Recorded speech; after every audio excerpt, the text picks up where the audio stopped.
Adrian wakes up as an exiled prince in a cursed wasteland, facing certain death without his modern engineering skills. With a mysterious system guiding him, he must forge alliances with 7 outcast women to build an empire from nothing. Will his strategy turn this dead land into a thriving kingdom against all odds? Before we get into the story, do me a quick favor. Like this video, subscribe, and comment what story you want to see next. Now, let's begin. Cold. That was the first thing Adrian felt. A sharp, biting cold that seemed to seep through the thin rags clinging to his skin and settle into the marrow of his bones. He lay sprawled on hard, uneven stone, the rough texture grinding against his cheek as he tried to draw breath. The air tasted of ash and decay, thick enough to coat the back of his throat with a bitter grit. His head throbbed with a rhythm that felt less like pain and more like a hammer striking an anvil. Memories from another life flickered behind his eyelids, blueprints for suspension bridges, the glare of computer monitors, the frantic tapping of keys in a startup office. Then came the screech of tires, the shattering glass, the sudden absolute silence. He opened his eyes. The sky above was not blue. It was a bruised purple, choked with swirling gray clouds that hung low enough to feel oppressive. Rain fell in sheets, not warm and life-giving, but icy and corrosive, sizzling faintly where it hit the blackened ground. Adrian pushed himself up on trembling arms, his fingers digging into mud that smelled of rotting vegetation and old blood. He looked down at his body. It was slender, weaker than he remembered his own being before the accident, wrapped in tattered purple robes that had once been fine silk, but were now stained with grime and dried gore. He touched his face. High cheekbones, sharp jawline, skin pale as parchment. This was not the body of a 30-year-old civil engineer who died of stress-induced cardiac arrest. Lord Adrian Vale, the name surfaced in his mind like a stone rising from deep water, accompanied by a flood of foreign memories that were not his own. The third prince of the kingdom of Exiled, the useless son of the concubine. The man framed for treason with forged letters and planted evidence, exiled to the Deadlands because the court preferred him dead in the wild than alive in the palace. Adrian stared at his hands. They were clean now, but he could feel the phantom weight of a sword that was no longer there. He had been abandoned here to die. The royal family expected him to be consumed by the cursed wastes within 30 days. He scrambled to his feet, his legs shaking from malnutrition and exhaustion. He stood on the edge of a crumbling precipice overlooking a vast, desolate valley. The Deadlands stretched out before him, a graveyard of civilization. Ruined skyscrapers from an era long past jutted from the earth like broken teeth, their steel skeletons twisted by time and elemental magic. Beyond them, shadowy figures moved in the mist, things with too many limbs and eyes that glowed with malevolent red light. Survival, Adrian thought, his engineer's mind kicking into overdrive despite the terror clawing at his gut. Structure, load-bearing walls. Foundation integrity. If I don't stabilize my position, I collapse. He took a step forward, the mud sucking at his boots.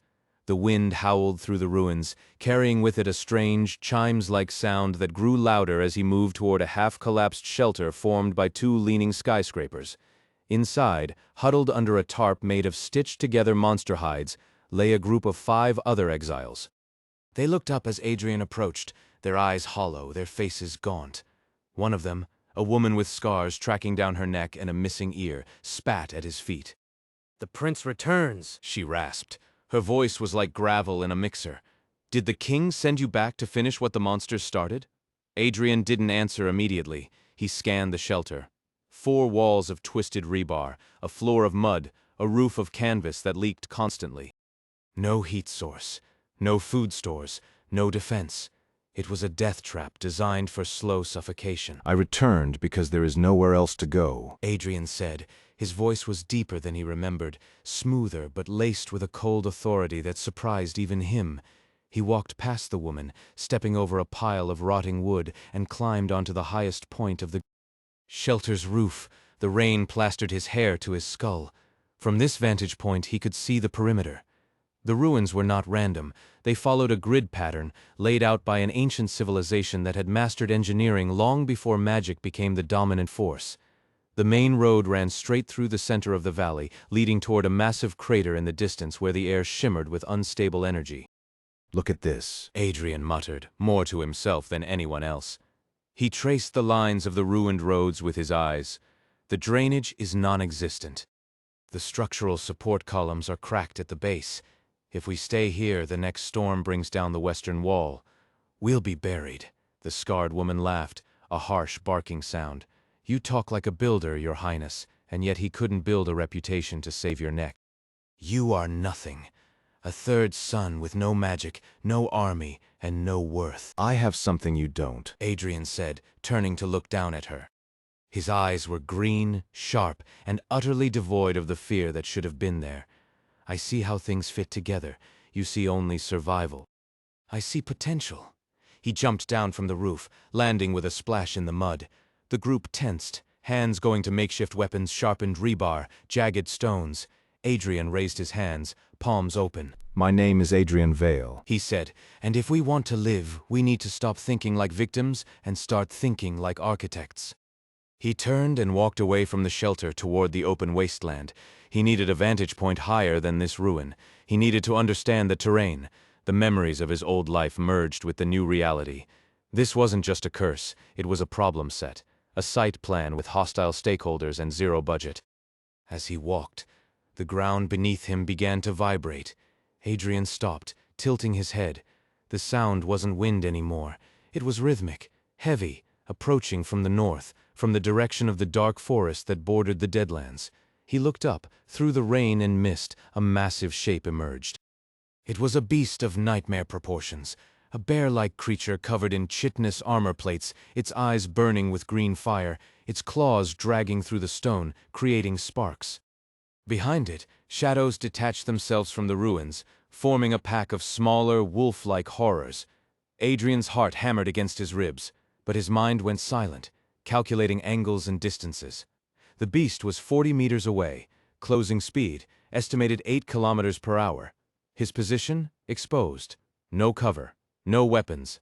Run? Instinct screamed. Climb? Logic countered. He looked at the ruined skyscraper to his left. It was tilted at a precarious 30-degree angle, but the lower floors were intact, the steel frame holding strong against centuries of erosion. He sprinted toward it, his lungs burning in the thin, toxic air. The beast roared, a sound that shook the ground beneath Adrian's feet and broke into a charge. Adrian reached the building's entrance, a gaping maw of twisted metal. He didn't hesitate. He scrambled up the debris pile, jumping from one collapsed slab to another, his fingers finding purchase on exposed rebar.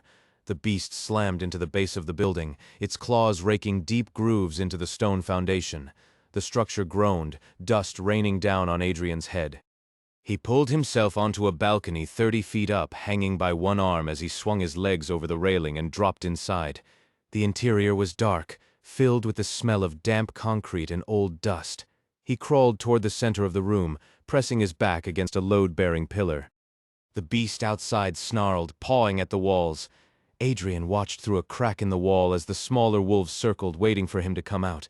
They knew he was trapped. They were good at hunting prey that had nowhere to run. Panic is inefficient, Adrian told himself. Observe. Analyze. He looked around the room. The walls were thick, but the ceiling above him was partially collapsed, exposing the sky. Rain poured in through the gap. He noticed something glinting near the edge of the pit where the floor had given way. A piece of metal, jagged and sharp. He crawled over to it, his fingers brushing against cold steel. It was a fragment of a rebar beam, perhaps 2 feet long, twisted into a crude spear point. He grabbed it, testing its weight. Light, but unbalanced. If he threw it, it might not go straight. He needed leverage. Outside, the beast slammed against the wall again, harder this time. Crack spiderweb through the concrete near Adrian's head. One more hit like that, and this floor would drop. He closed his eyes for a second, visualizing the building as a diagram. Stress points, weak areas, force distribution. He saw the pattern in the beast's attacks. It was trying to break the primary support column on the east side. If it succeeded, the entire west wing would collapse, crushing him. He had to redirect the force, or create a distraction. Adrian looked at the rain pouring from the ceiling. He looked at the exposed electrical conduits running along the wall. Old, dead, but maybe not entirely inert. The Deadlands were cursed with residual magic, energy that lingered in the ruins of the old world. If he could channel even a spark. He spotted a puddle forming on the floor near the base of the pillar, mixing with oil stains from the ceiling. Conductive. The beast roared again, preparing for a final charge. Adrian didn't wait. He scrambled toward the edge of the pit, dropping down into the rubble below. The impact jarred his teeth, but he rolled to absorb the shock, coming up in a crouch amidst the debris. He grabbed the jagged rebar, holding it like a javelin. He wasn't a warrior. He couldn't fight this thing head-on. But he could engineer its demise. He waited for the beast to break through the wall, for its massive head to emerge into the room, for its eyes to lock onto him. When it did, when its shoulder filled the doorway and its breath hit him with a wave of rancid heat, Adrian didn't throw the spear. He threw himself backward, away from the beast, toward the puddle of oily water near the exposed conduit. As the beast lunged, jaws opening to snap shut on the air where he had been a second ago, Adrian slammed his hand into the wet floor, grabbing the exposed copper wire with his other hand. Magic crackled. It wasn't much, just a faint blue glow along the wire, but it was enough. He kicked the puddle toward the beast's front paws as it crashed through the wall, its momentum carrying it forward. The beast's claws touched the conductive water just as Adrian directed the residual charge from the conduit into the wet ground. A bolt of blue electricity arced from the wire, through the puddle, and up into the beast's armored legs. The chitin plates acted as a conductor. The creature shrieked, a sound that tore at Adrian's eardrums. As its nervous system short-circuited, it collapsed, twitching violently, smoke rising from its armor. Adrian scrambled back, coughing, his hand numb and tingling. He watched the beast try to rise, but its legs buckled under it. The smaller wolves yelped and scattered into the shadows, sensing their alpha's defeat. Silence returned to the room, broken only by the hiss of rain on hot metal and the wheezing breath of the wounded monster. Adrian stared at his hand. It was trembling, not from fear, but from adrenaline. He had just killed a creature that should have been able to eat him whole, using nothing but physics and a piece of scrap metal. A chime echoed in his mind, clear and distinct, cutting through the sound of the rain. Empire Builder System awakened, the words appeared in his vision, glowing in a soft, translucent blue text that hovered in the air, like a hologram. Adrian blinked, but the text remained, stationary relative to his field of view. Main quest: establish a surviving city in the Deadlands. Starter requirement: form 7 marriage alliances within 30 days. Failure penalty: system shutdown and permanent exile curse. Adrian frowned, looking around the empty room. Marriage alliances? He asked aloud. The words felt absurd in his mouth. He was exiled, starving and half dead, and this system thought he had time for romance? He waved his hand through the text, but it passed through like smoke, then solidified again. Warning: hostile entity detected nearby. Secondary faction approaching. Adrian spun around, raising the rebar spear again. Through the hole in the wall, he saw figures emerging from the mist. They were not monsters. They were people. 6 of them. They rode atop wolf-sized beasts, their bodies clad in furs and leather armor etched with tribal tattoos. At the front was a woman on a massive direwolf, her hair a wild mane, of white braids adorned with bone charms. She held a longbow drawn tight, the arrow pointed directly at Adrian's heart. Her eyes were icy blue, sharp and assessing. Behind her followed 5 other women, each mounted on a different beast, their expressions ranging from hostile to curious. One had skin like polished obsidian and golden eyes. Another had silver hair and wings folded against her back, like shadows. A third carried a staff topped with a glowing crystal. The 4th wore heavy plate armor despite her slight frame. The 5th was draped in silks that seemed to shift color with the light. She looked from the twitching corpse of the beast to Adrian, then back to his face.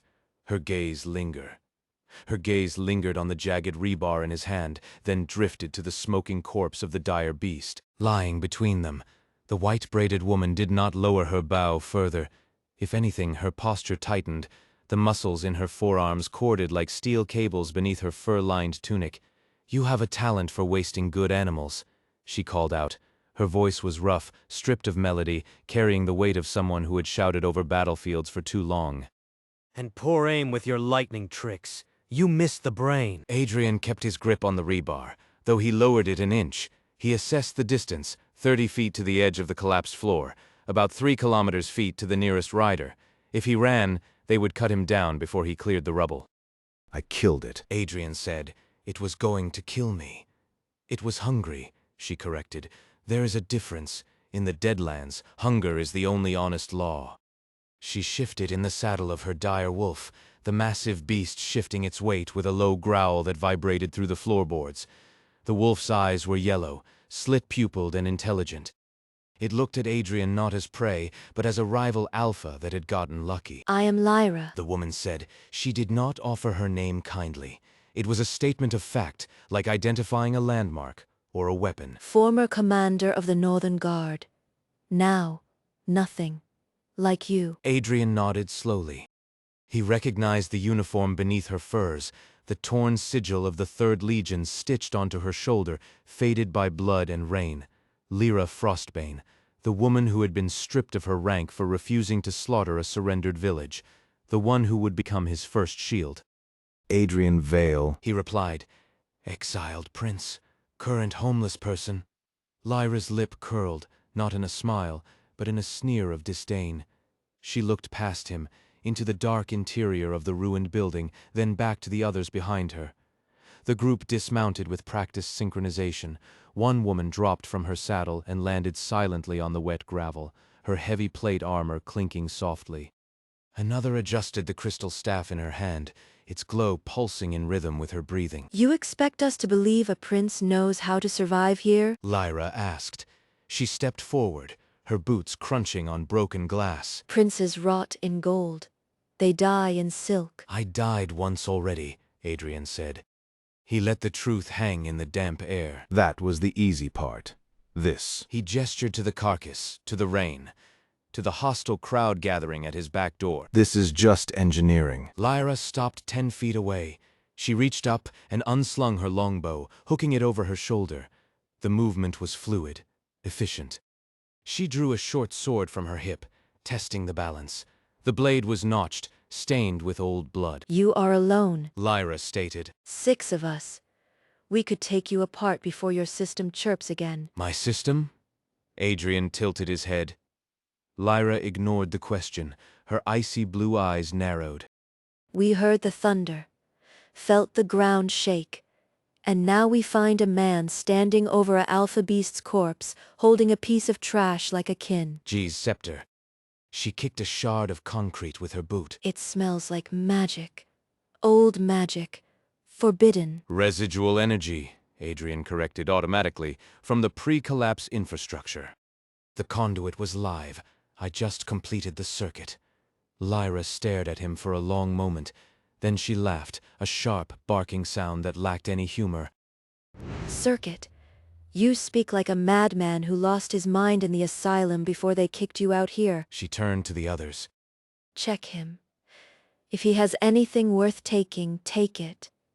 If he lies, kill him." The woman with the obsidian skin and golden eyes stepped forward. Her skin shimmered faintly, reflecting the dim light of the ruin. She moved without sound, her feet barely disturbing the debris. This was Vexia, the Shadow Walker, exiled from the underground clans for refusing to participate in the slave trades. Vexia circled Adrian, her golden eyes scanning his body, his clothes, the rebar in his hand. She stopped behind him, close enough that he could feel the heat radiating from her skin. "No weapons. Vexia murmured. Her voice was smooth like velvet over stone. No armor. No food. No water." She reached out, tapping the fabric of Adrian's tunic. It was thin, torn, and soaked through. Just dirt. And despair. "Is that all?" Lyra asked from ahead. All, Vexia confirmed. She turned to face Adrian, her head tilting slightly. "He is harmless. A stray dog waiting for a master who will never come back." Lyra sheathed her sword with a click. "Then what do we do with him?" "He knows where the Alpha's den is," Lyra said. "Or he stumbled upon it by luck. Either way, he leads us to the rest of the pack. We hunt them while they are disoriented. No." Adrian said. Lyra paused. "Excuse me? I am not leading you anywhere," Adrian said. He tightened his grip on the rebar. I have no interest in hunting. I have an interest in living, and according to my System. He gestured vaguely at the air, where the translucent blue text still hovered, visible only to him. I need to form 7 marriage alliances within 30 days or die.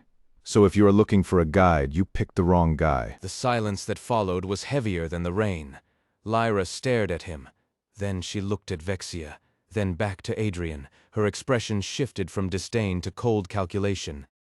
Marriage? Lyra repeated the word as if it were poison. You think your little game gives you authority here, Prince? It gives me data, Adrian said. And right now the data says I am outnumbered 6-1 and standing in a pile of rubble with a piece of metal.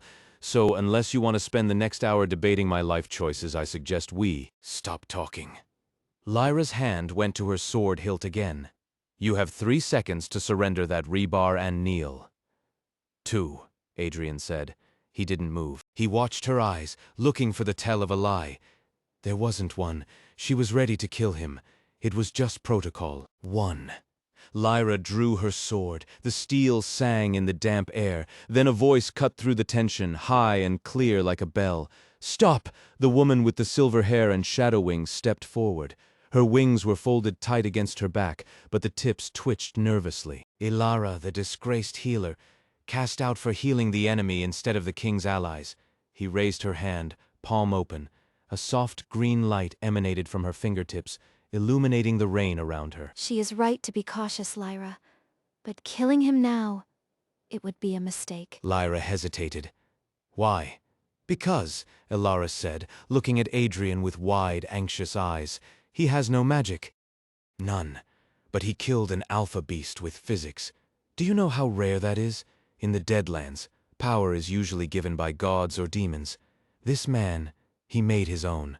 Lyra lowered her sword an inch. A parlor trick. A survival skill, Ilara countered. She walked past Lyra, approaching Adrian with cautious steps. The wind whipped her silver hair across her face. What did you call it? Circuit. Completed the circuit, Adrian said. I used the residual charge in the building's old wiring, combined with conductive water. Simple electricity. Ilara's eyes widened. Electricity? Like the storm callers of the old empire? More basic, Adrian said. Less flashy, more effective, if you know how to use it. Lyra snorted. He talks like a scholar. Scholars die first. Scholars build things that last, Ilara shot back. She turned to Lyra. Think about what he just did. He didn't use mana, he used the environment. That means his power is infinite, as long as there are ruins to scavenge. If we kill him, we lose that knowledge. And we need it. Lyra's jaw tightened. She looked at the dead, dire beast, then at the smaller wolves still lurking in the shadows of the building's entrance. They were waiting, watching. If I let him live... Lyra said slowly. What does he give us? Adrian saw his opening. The system chime sounded again, faint but urgent. Quest update. Initial contact with faction leader, Lyra Frostbane. Success condition. Persuade he to ally or marry. Failure condition. Hostility increases. He needed to make a play. Now. I give you survival. Adrian said. He straightened his posture, ignoring the tremor in his hands. You're 6 against 1 because you're looking at me as an individual. But I can show you how to build something that protects all 6 of us. Right now, you're hungry, you're tired, and there are another had silver alpha beasts between here and the nearest safe zone. I can teach you how to stop running. Lyra studied him. Her eyes were sharp, dissecting every word. And what do you want in return? Protection. Adrian said. Food, water, and a place to sleep that isn't on fire. He paused. And one of you needs to marry me. The air froze. Lyra blinked.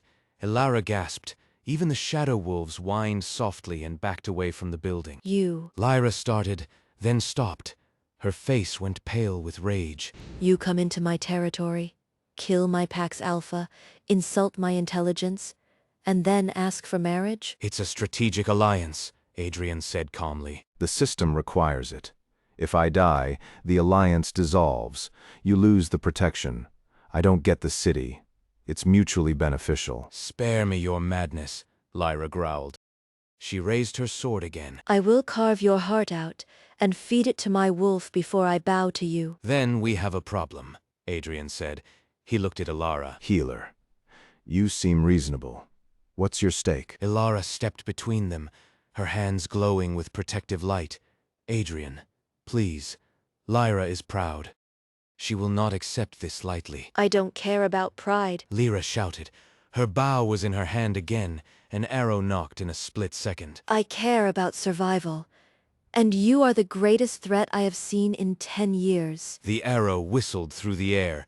Adrian didn't think. He reacted. He threw himself to the left, rolling over a pile of rubble as the arrow shattered the concrete pillar behind him.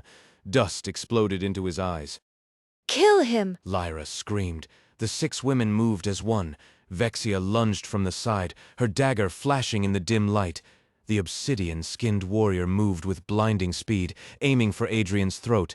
Adrian scrambled back, kicking up a cloud of gravel. He grabbed a loose brick and threw it at Vexia's face. She ducked, the brick grazing her cheek.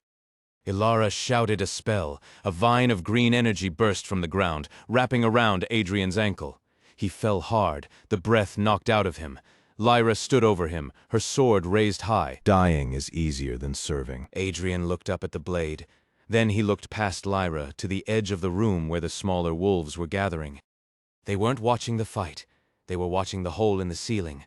The rain was getting heavier. The wind was picking up. Lyra, Adrian said, his voice calm despite the sword hovering inches from his throat. look up. Lyra frowned, glancing upward for a fraction of a second.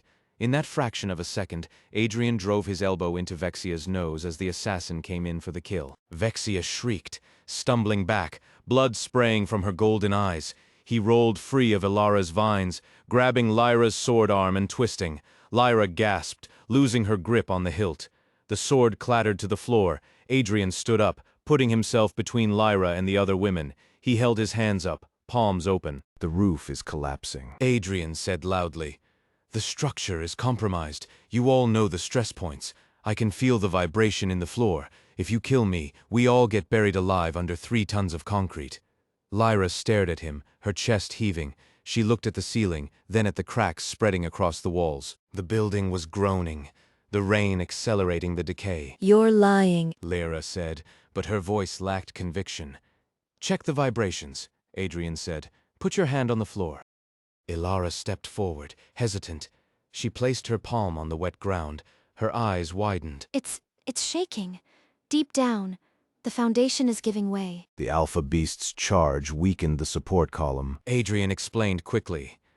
"I stopped the collapse in this room for now, but if you fight here, the shockwaves will bring the whole west wing down on top of us."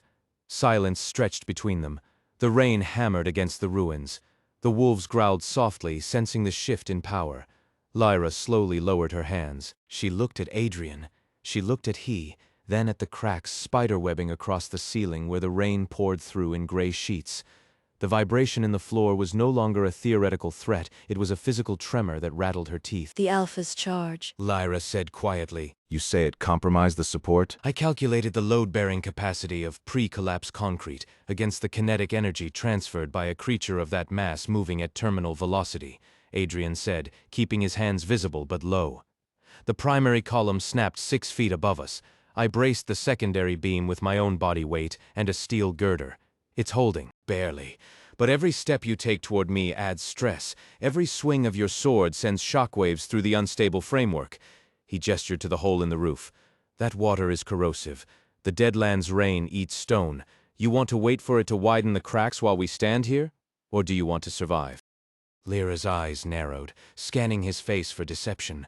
She was a soldier, trained to read micro-expressions, to spot the tell of a bluff, but Adrian had none left. His heart was hammering against his ribs like a trapped bird, but his face was still, carved from granite. He was an engineer facing a collapsing structure. Fear was irrelevant. Survival was the only variable. Stand down. Lyra ordered, her voice tight. "Vexia, Ilara, fall back to the perimeter." The dark-skinned assassin wiped blood from her nose, glaring at Adrian with predatory intent before melting into the shadows of a broken archway. Ilara withdrew her green light, though she kept her hands raised defensively. The other 4 women, who had been watching from the far corners of the ruin, slowly relaxed their stances. Adrian didn't lower his hands yet. He watched them move. He watched Lyra step toward the crack in the floor, crouching to touch the wet concrete with a gauntleted finger. She looked at the water seeping through, then up at the groaning steel beam he had propped against the main column. You held it? She said.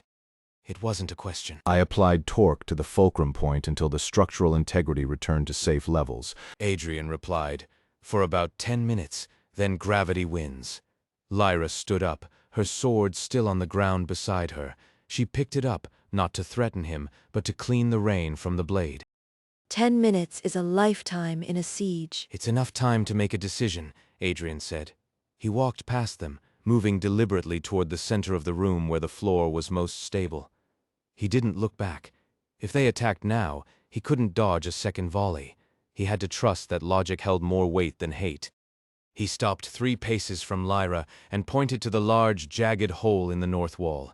Beyond it, the Deadlands stretched out, a gray expanse of twisted metal, shattered glass, and skeletal remains of buildings that had once touched the sky. The wind howled through the ruins, carrying the scent of ozone and rot. That is our new reality. Adrian said. The kingdom sent me here to die. They expect me to be a corpse in a month. But they forgot one thing. I know how to build. And you. He turned to face the 6 women. You know how to fight. Alone, you are scavengers picking at the bones of the dead. Together, you could be something else. Like what? Lyra asked, her voice flat. A foundation. Adrian said. He tapped his temple. The Empire Builder system is real. It gave me the knowledge to kill that alpha beast. It gives me blueprints for water purifiers, defensible structures, and resource allocation models. But it has a requirement, a hard constraint. He looked at each of them in turn. Lyra, the warrior broken by betrayal. Ilara, the healer cast out for compassion. Vexia, the assassin discarded for failure. And the 4 others who watched from the shadows. Kaelin, the scholar with eyes full of old magic. Jinx, the thief with fingers too quick for any chain. Mara, the beast tamer covered in scars. And Nyx, the silent archer with a bow made of black bone. I need 7 allies. Adrian said. Not mercenaries, not servants. Allies. The system calls them wives because it binds our fates magically. It's a contract. If one dies, the other suffers a penalty. If I die, you all lose access to the city's defenses. If he betray me, the magic severs, and the curse of the Deadlands takes he. Silence hung heavy in the damp air. The rain drummed against the rubble like a countdown. You're asking us to marry you. Ilara said slowly, her brow furrowed. Strangers, in the middle of a wasteland. I'm asking us to survive. Adrian corrected. Marriage is just the legal and magical mechanism to bind our resources. Lyra gives me military discipline and soldiers. Ilara gives me medical knowledge and healing magic. Vexia gives me stealth and intelligence gathering. The others will give me trade routes, beast handling, and ranged support. Without this alliance, you all die here within a week. With it, we build. Lyra laughed, a harsh, barking sound. You think I care about your magic contract? I have no desire to be wed to the prince who was exiled for treason. Treason is a word written by the winners. Adrian said coldly. The king framed me because I refused to fund a war that would bankrupt the treasury and leave the northern border undefended. I chose logic over loyalty. That made me dangerous to him. But here, there is no king, only survival. He pulled a small, glowing blue screen from his pocket. It was a translucent hologram projected from his wrist-mounted device, a relic of his old life that had fused with the system upon his arrival. And if you fail? Permanence exile curse. I die, and because our fates are bound, the system suggests that my death would likely trigger a chain reaction in your own bindings. Probably pain. Maybe worse. Vexia stepped forward from the shadows, wiping blood from her nose with the back of her hand. You're using us as insurance. I'm using us as partners. Adrian said, the system doesn't care about feelings, it cares about efficiency, but I care about results, and you can't get results if you're dead. He lowered the hologram. Look around you. The sky is falling in literally and metaphorically. He have skills, but no infrastructure, no food sources, no shelter. I have the blueprints for both. But I need your combat prowess to secure the resources. It's a symbiotic relationship, or we all become meat for the wolves. He glanced at the edge of the room where the dire beast pups were whimpering, their eyes fixed on Lyra. Those pups belong to the pack you killed. Adrian said softly. They're hungry, and they're afraid in 3 days other predators will come sniffing around the kill. We can let them die in the open, fighting each other for scraps until the bigger beasts finish the job. Or we can fortify this ruin, set traps, and claim it as our own. Lyra looked at the pups. Her jaw tightened. She was a commander. She knew the value of every soldier. Even animals were soldiers if trained right. We need supplies. Lyra said finally. Clean water. Armor. Weapons. I have the aqueduct design, Adrian said. We can tap into the ancient sewer system beneath this city. It's contaminated. But I have filters in the system store. Cost 500 gold points. We earn points by completing quests and securing resources. And how do we get gold? Ilara asked. There are ruins nearby, Adrian said. Pre-collapse vaults, banks. They're guarded by automated defenses and rogue constructs. But they have power cells, food rations, and raw materials. With Lyra's combat team and my engineering knowledge, we can raid a vault within 2 days. Lyra studied him for a long moment. The rain soaked her armor, dripping from her hair onto the cracked concrete. She looked at the blue hologram, then at Adrian's face. If I agree, She said. I have conditions. No forced marriage, no sleeping arrangements until we've earned the right, and full command of military operations. Fair. Adrian said. Ilara, medical and magical support. You choose your role. Ilara stepped forward, her green light dimming to a soft glow. I heal those who fight for me, not those who attack us without cause. If you break that trust, I will let you die slowly. Agreed. Adrian said. He nodded to the others. Vexia, Kalen, Jinx, Mara, Nyx. Your roles will be determined by your skills and our needs. But you are all part of this alliance now. Refuse, and you leave with nothing but your lives. Accept, and he share in the empire we build. One by one they stepped forward. Vexia cracked her neck. Kalen bowed his head, murmuring a prayer to forgotten gods. Jinx grinned, spinning a coin on her finger. Mara crossed her arms, nodding once. Nywix simply lowered her bow and walked to stand beside Lyra. Quest update. Alliance formed. Current progress. 1/7. New quest. Secure first resource cache. Vault raid. Reward. Starter toolset. 100 gold points. The system chime was pleasant, almost musical. Adrian exhaled, letting the tension drain from his shoulders. He hadn't secured the other 6 yet, but he had bought time. And in the Deadlands, time was the most valuable currency. We move at dawn. Adrian said. Tonight, we secure this position. Vexia, check the perimeter traps. Ilara, look for any survivors in the adjacent buildings, refugees who might join us or threaten us. Kalen, scan for residual mana signatures. Jinx, scavenge what you can find. Mara and Nyx, take the pups to the highest point. Keep them quiet. Adrian. Lyra said, stopping him as he turned toward the center of the room. Why marry any of us? Why not just hire mercenaries or force allies? Because the system binds bloodline and marriage. Adrian said without turning. Forced alliances don't unlock the full benefits of the wives' factions. The magic requires consent and a bond. If I lie to it, or if the bond is weak, the rewards are halved, and half a reward gets you killed out here. Lyra stared at his back, her expression unreadable. You're ruthless, She muttered. I'm practical, Adrian replied. Now rest. We have a long night ahead of us. He walked to the center of the room and sat on a piece of rubble, pulling up the system interface again. The blue light illuminated his face, casting deep shadows in his hollow cheeks. He looked at the map of the Deadlands that had appeared on the screen. It was vast, empty, and terrifying, but it was also blank. A canvas. He closed his eyes for a second, listening to the rain and the distant growls of beasts. Then he opened them, looking at the 6 women as they began their preparations. They were wary, hostile, and tired, but they were alive, and for now, that was enough. 30 days. Adrian whispered to himself, about 3 kilometers days left. He tapped the screen, opening the blueprint for a water filter. It wasn't much, but it was a start. The blueprint for the water filter glowed with a cold, sterile light, casting long, distorted shadows against the crumbling concrete walls. Adrian traced the schematic with a calloused finger. The design was elegant in its simplicity. A series of sand, charcoal, and crushed limestone layers housed in a PVC-like tube system he had no idea how to fabricate yet. But the logic held. Filtration was physics, not magic. Magic could be unpredictable. Gravity and porosity were constants. Kalen. Adrian called out, his voice cutting through the rhythmic drumming of rain on the shattered roof. The young man froze, half buried in a pile of rubble near the north wall. He looked up, eyes wide with a mixture of awe and fear. The filtration matrix. I need you to locate clay deposits nearby.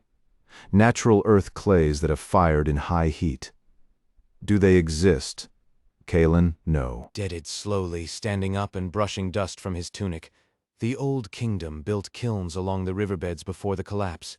If the water table hasn't poisoned them completely, there should be hardened clay shards buried under the silt. But it's dangerous ground. The mana storms make the earth unstable. Then we don't go to the riverbed. Adrian said, tapping the hologram again to pull up a topographical map of their immediate vicinity.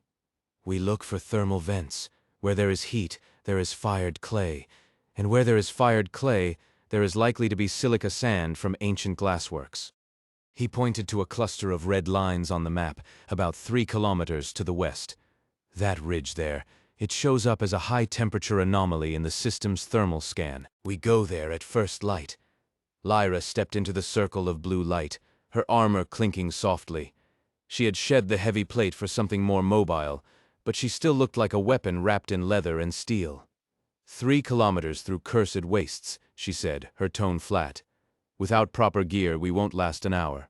We have tools, Adrian corrected. He reached into his pack and pulled out a set of compact multi-wrenches and a folding saw.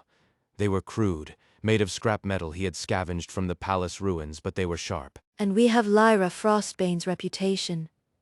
Monsters are lazy. They avoid things that smell like blood and iron. Lyra almost smiled. Almost. It Was a dry, brittle thing, like cracking ice. They respect strength, she admitted. but they do not respect fools who walk into their mouths. Then we won't be fools, Adrian said. He turned to Elara, who was tending to the dire beast pups, her hands glowing with that soft, verdant light. Elara, I need you to analyze the soil samples from the eastern quadrant of the ruin.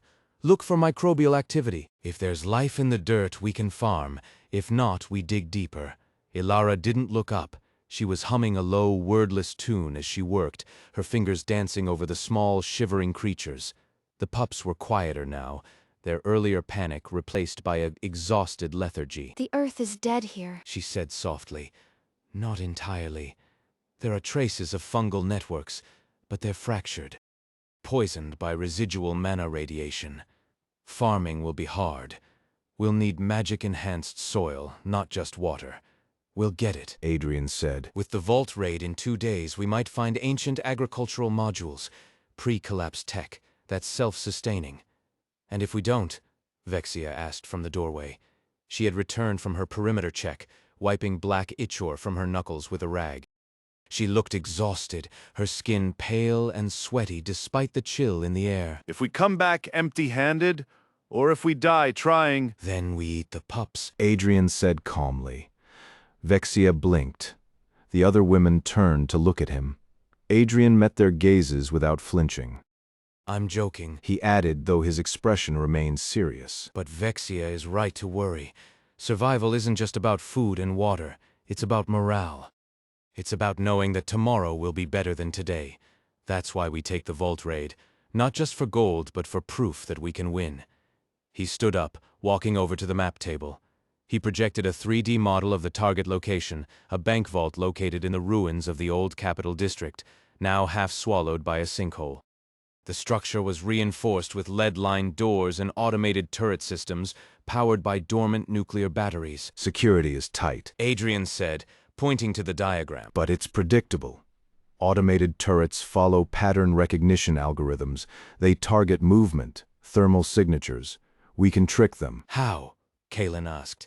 We create decoys, Adrian said. Heat sources made from burning resin and iron filings. We lure the turrets to one side of the building while Lyra and I breach the back enter. Ants through the old service tunnels. He looked at Lyra. You know the architectural plans of this city better than anyone. Can you find the vents? Lyra studied the map, her brow furrowing as she memorized the layout. The system's map was accurate, but it lacked texture. It showed lines and numbers, not the grit and grime of reality. She closed her eyes, recalling maps she had reviewed during her tenure as commander. The ventilation shafts are behind the old library, She said after a moment. There's a maintenance hatch that leads directly into the sub-basement. It's sealed with a magnetic lock, but the mechanism is mechanical. I can pick it. Good, Adrian nodded. Ilara, you'll stay here. Monitor the pups and watch for incoming threats. Kaylin, you're with me.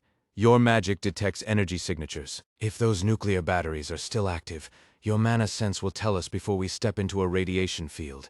Jinx, you're on reconnaissance. Scout the perimeter of the vault site from a distance. Report back any patrol movements. And who's watching this base? Nyx asked. Her voice was quiet, but it carried weight. She had been sitting in the darkest corner of the room, bow across her lap, eyes closed. Now she opened them, revealing irises that seemed to shift color like oil on water. Jinx will relay watch duties. Adrian said, We rotate every 4 hours. We don't sleep more than 2 at a time until we have walls. Lyra crossed her arms, leaning against the table. You speak of walls and farms and vaults as if they're already yours to take? They are, Adrian said. I just haven't built them yet. He turned back to the hologram, zooming in on the vault's structural weak points. The front door is impenetrable by conventional means. The back entrance is a maze of corridors filled with tripwires and laser grids. But the foundation is old, older than the system.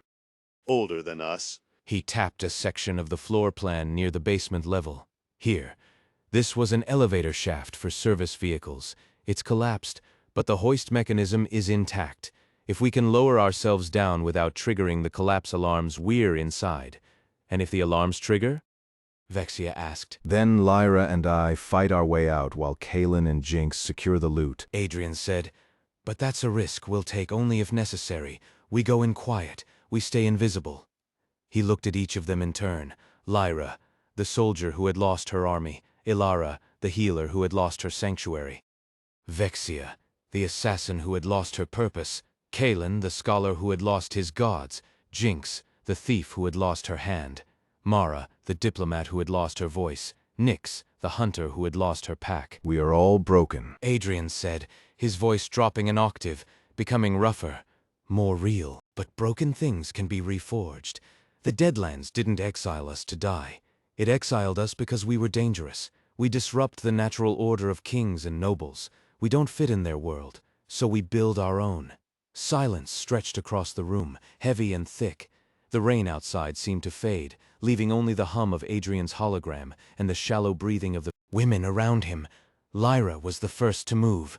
She pushed off the table and walked to the center of the room. She stopped in front of Adrian, close enough that he could smell the rain and steel on her skin. If we die, She said, her voice low and steady, do not let it be for nothing. I won't, Adrian said. And if we win? Lyra pressed. Then we take this city back from the dead. Adrian replied, and we make it ours. Lyra held his gaze for a long moment. Then she nodded once, sharp and decisive. Understood, but know this, Adrian Vale. I will hold you to every word. If you lie to me, if you try to use us as pawns without respect, I will kill you myself, before the system can stop me. I expect nothing less. Adrian said. He turned back to the map, his heart hammering against his ribs. The threat was real, but so was the alliance. It wasn't trust yet. Trust was a luxury for peacetime. This was something sharper, more primal, mutual dependency. They needed him as much as he needed them, and for now that would have to be enough. Rest, Adrian said, his voice returning to its calm, professional tone. We move at dawn. Check your weapons, sharpen your blades, and pray the earth holds us together long enough to build our empire. He watched as they dispersed, moving with the practiced efficiency of people who had survived worse than this. Lyra checked her sword hilt. Ilara wrapped the pups in a warm cloak.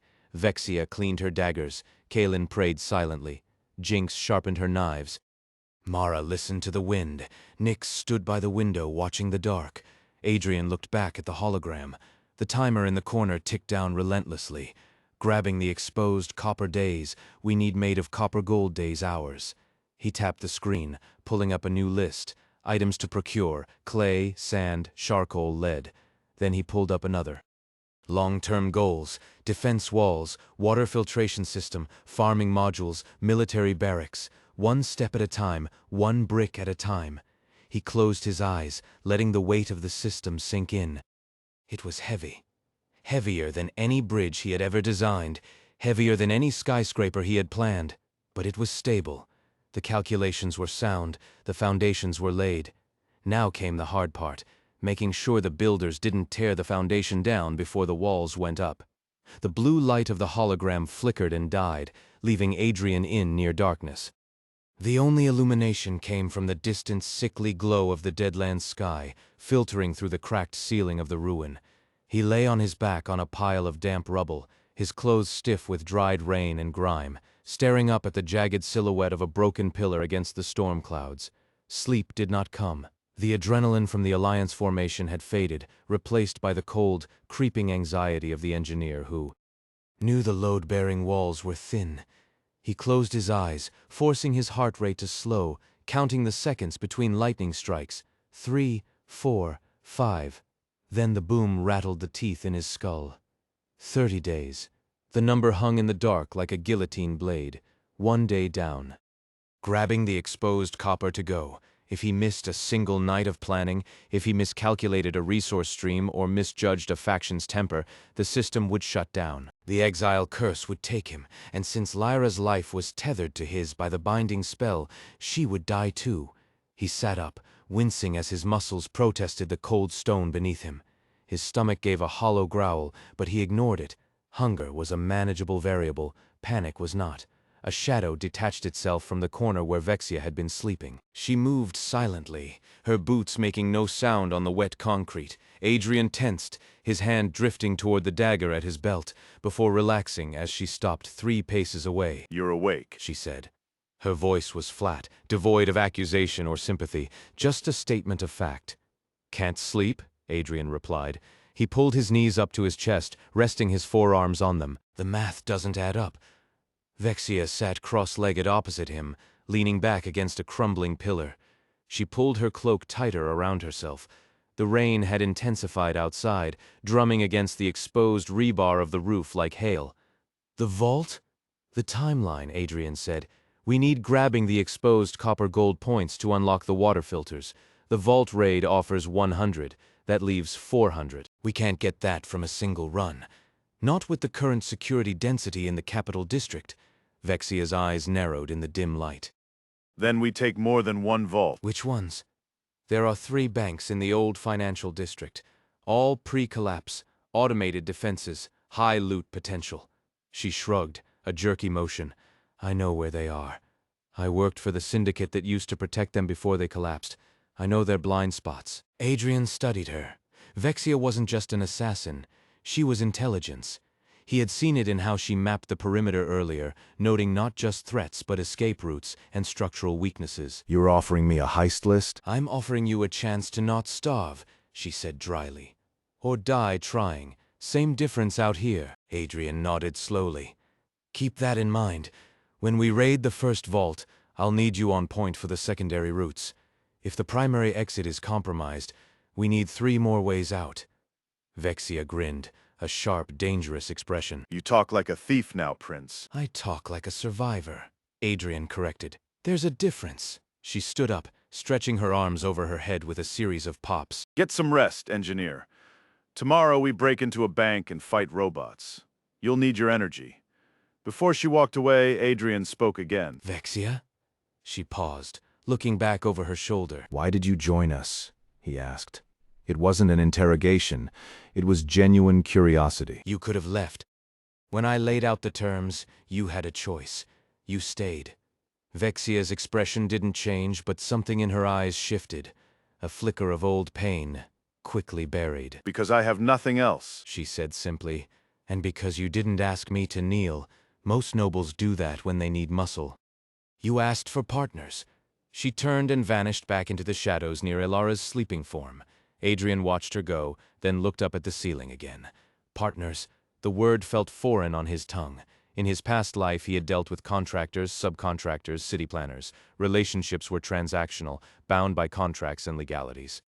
Here, survival was the only contract that mattered. He pulled a small notebook from his pocket, paper and pencil, real paper, and began to sketch. Not the vault layout, not the water filters. He sketched the room, the angles of the light, the placement of the women. He needed to understand the dynamics of his new team. They were 7 individuals with separate traumas, skills, and survival instincts. If they clashed, the empire would crumble before the first brick was laid.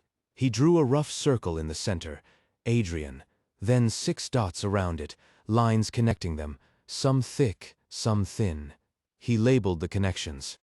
Lyra, military protection; Elara, health stability; Vexia, intel stealth; Kalen, mana detection; Jinx, scavenging speed; Mara and Nyx.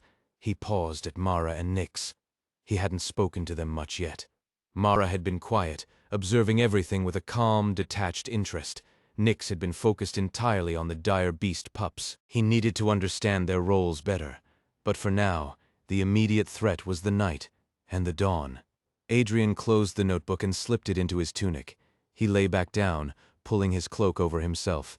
The rain continued its relentless assault. Somewhere in the distance, a beast howled, a sound that was part wolf, part dragon, entirely hungry. He waited until the howling faded, until the rhythm of the women's breathing settled into a steady, sleeping cadence. Only then did he let his mind drift to the blue screen only he could see. Quest alert. Night Watch objective. Maintain perimeter integrity until 0600 hours. Reward +10 gold points. Stamina recovery bonus. Failure -5% morale for all allies. Adrian smiled faintly in the dark. The system was petty. It knew he wasn't sleeping, so it tried to give him a task, but he couldn't accept it. He was too tired, and he needed to trust his team to watch their own backs. "Systems offline," he whispered to the air. He closed his eyes. Dawn broke gray and wet. The rain had stopped, leaving the Deadlands in a thick, clinging fog that obscured everything beyond 10 meters. The temperature had dropped sharply, biting through Adrian's clothes as he stepped out of the ruin into the muddy street. The team was already assembled. Lyra stood at the edge of the road, her armor polished despite the mud, her sword sheathed at her hip. She looked like a statue carved from ice and steel. Kalen stood beside her, his hands glowing with a soft amber light as he scanned the horizon. Jinx was crouched on a pile of rubble, sharpening a knife with rapid rhythmic scrapes. Elara was bandaging the wounds of one of the dire beast pups, her movements gentle and precise. Vexia leaned against a wall, watching the fog with bored eyes. Mara and Nyx stood together, watching Lyra. "Report," Adrian said, walking to join them. His voice was clear, cutting through the mist. Kalen lowered his hands. "The fog is unnatural. It's blocking thermal scans. I can't see more than 50 meters ahead. But there are no heat signatures in the immediate area. The streets are empty. Good," Lyra said. Her eyes were fixed on the road leading away from their base. "We have 2 hours before the sun burns off the worst of it. After that, visibility increases, and so does the risk of ambush." Agreed. Adrian said. He looked at his wrist. The holographic timer was still there, glowing faintly in the daylight. 28 days, 11 hours. We move in formation. Vexia on point. Jinx flanking right. Kalen and Elara in the center. Mara and Nyx rear guard. "Lyra, you're with me." Lyra turned to look at him. Her expression was unreadable. "You want your personal guard?" I want someone who can kill what I can't see. Adrian said. "And someone who will keep me alive if I get distracted by a blueprint." A faint smile touched Lyra's lips, gone as quickly as it appeared. "Lead the way, Prince." They moved out into the fog. The streets of the ruined city were surreal. Cars sat rusted in gridlock, their windows shattered, interiors eaten by mold and time. Buildings leaned at dangerous angles, their facades peeled back to reveal skeletal rebar and concrete bones. Vines of black thorny plants crept up the sides of skyscrapers, drinking the moisture from the air. Vexia moved ahead, her footsteps silent. She raised a hand, signaling them to stop. Adrian signaled the group to halt behind a collapsed bus. Movement. Vexia whispered, not turning back, grabbing the exposed copper meters. East side. Adrian pulled up his own scan. The system's map overlaid on his vision showed 3 red dots moving in a triangle formation. Wolves? No, too large. Goblins? Maybe. But the heat signature was wrong. It was cold-blooded, but with an internal power source. Constructs. Adrian murmured. Automated scavengers. Lyra's hand went to her sword hilt. Can we fight them? No. Adrian said. Not without alerting everything else in the sector. We go around. Through the subway tunnels. He pointed to a stairwell entrance down the street, half buried under debris. There, down 2 flights through the turnstiles. The main line is flooded, but the maintenance access is dry. They descended into the darkness of the subway station. The air here was stale, smelling of wet concrete and old oil. The lights were dead, but Kalen's mana glow illuminated their path. The tunnel walls were tiled in peeling ceramic, graffiti covering every surface. Messages from a dying city. Help us. It's over. Run. Adrian touched the wall as he walked. His engineer's mind catalogued the structure: reinforced concrete, steel rebar at 10-centimeter intervals, still standing after 50 years. Good quality construction. He'd need to source materials like this if he wanted to build walls that could last. Halfway down the tunnel, Jinx skidded to a halt. Trap. She hissed. A tripwire stretched across the tunnel, invisible in the gloom. It was connected to a rusted box with wires leading away. Old security system. Adrian said. He pulled out his multi-tool and began to inspect the box. Pressure plate triggered by weight. If you step on the plate... Explodes? Lyra asked. Makes noise, Adrian corrected, and releases gas. Probably tear gas or hallucinogens. We disable it. He worked quickly, his fingers deftly manipulating the wires. Kalen watched closely, his mana sensing the residual energy in the trap. Careful, The scholar warned. The capacitors are still charged. One wrong move and you'll fry your nerves. I've handled higher voltage. Adrian said, sweating slightly as he cut the main feed. The red light on the box died. Safe. They moved past the trap, deeper into the tunnels. The fog from above had seeped down here, mixing with the dust to create a whiteout conditions in some sections. Adrian's vision was reduced to inches.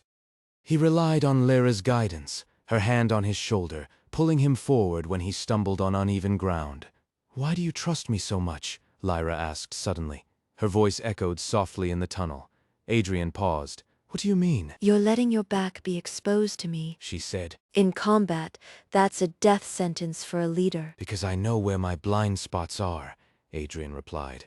"And I know you'll cover them. If I'm looking at a map, I can't see the assassin behind me. You will take care of it. That's not trust, that's efficiency." Lyra was silent for a long moment. Then she squeezed his shoulder. Don't make me regret it. "I won't," Adrian said. They emerged from the subway into a wider street, one that led directly toward the financial district. The fog had thinned slightly, revealing the imposing structure of the First National Bank of Exiled. It was a fortress of marble and steel, its facade intact, its doors sealed with thick iron bars. Towering guard posts stood at either entrance, empty now but bristling with dormant turrets. Target. Adrian said, pulling up his hologram. The 3D model aligned with the real-world building. Sub-basement level 2. The vault is behind a magnetic lock and a biometric scanner. But the scanner is broken. We can bypass it. "How?"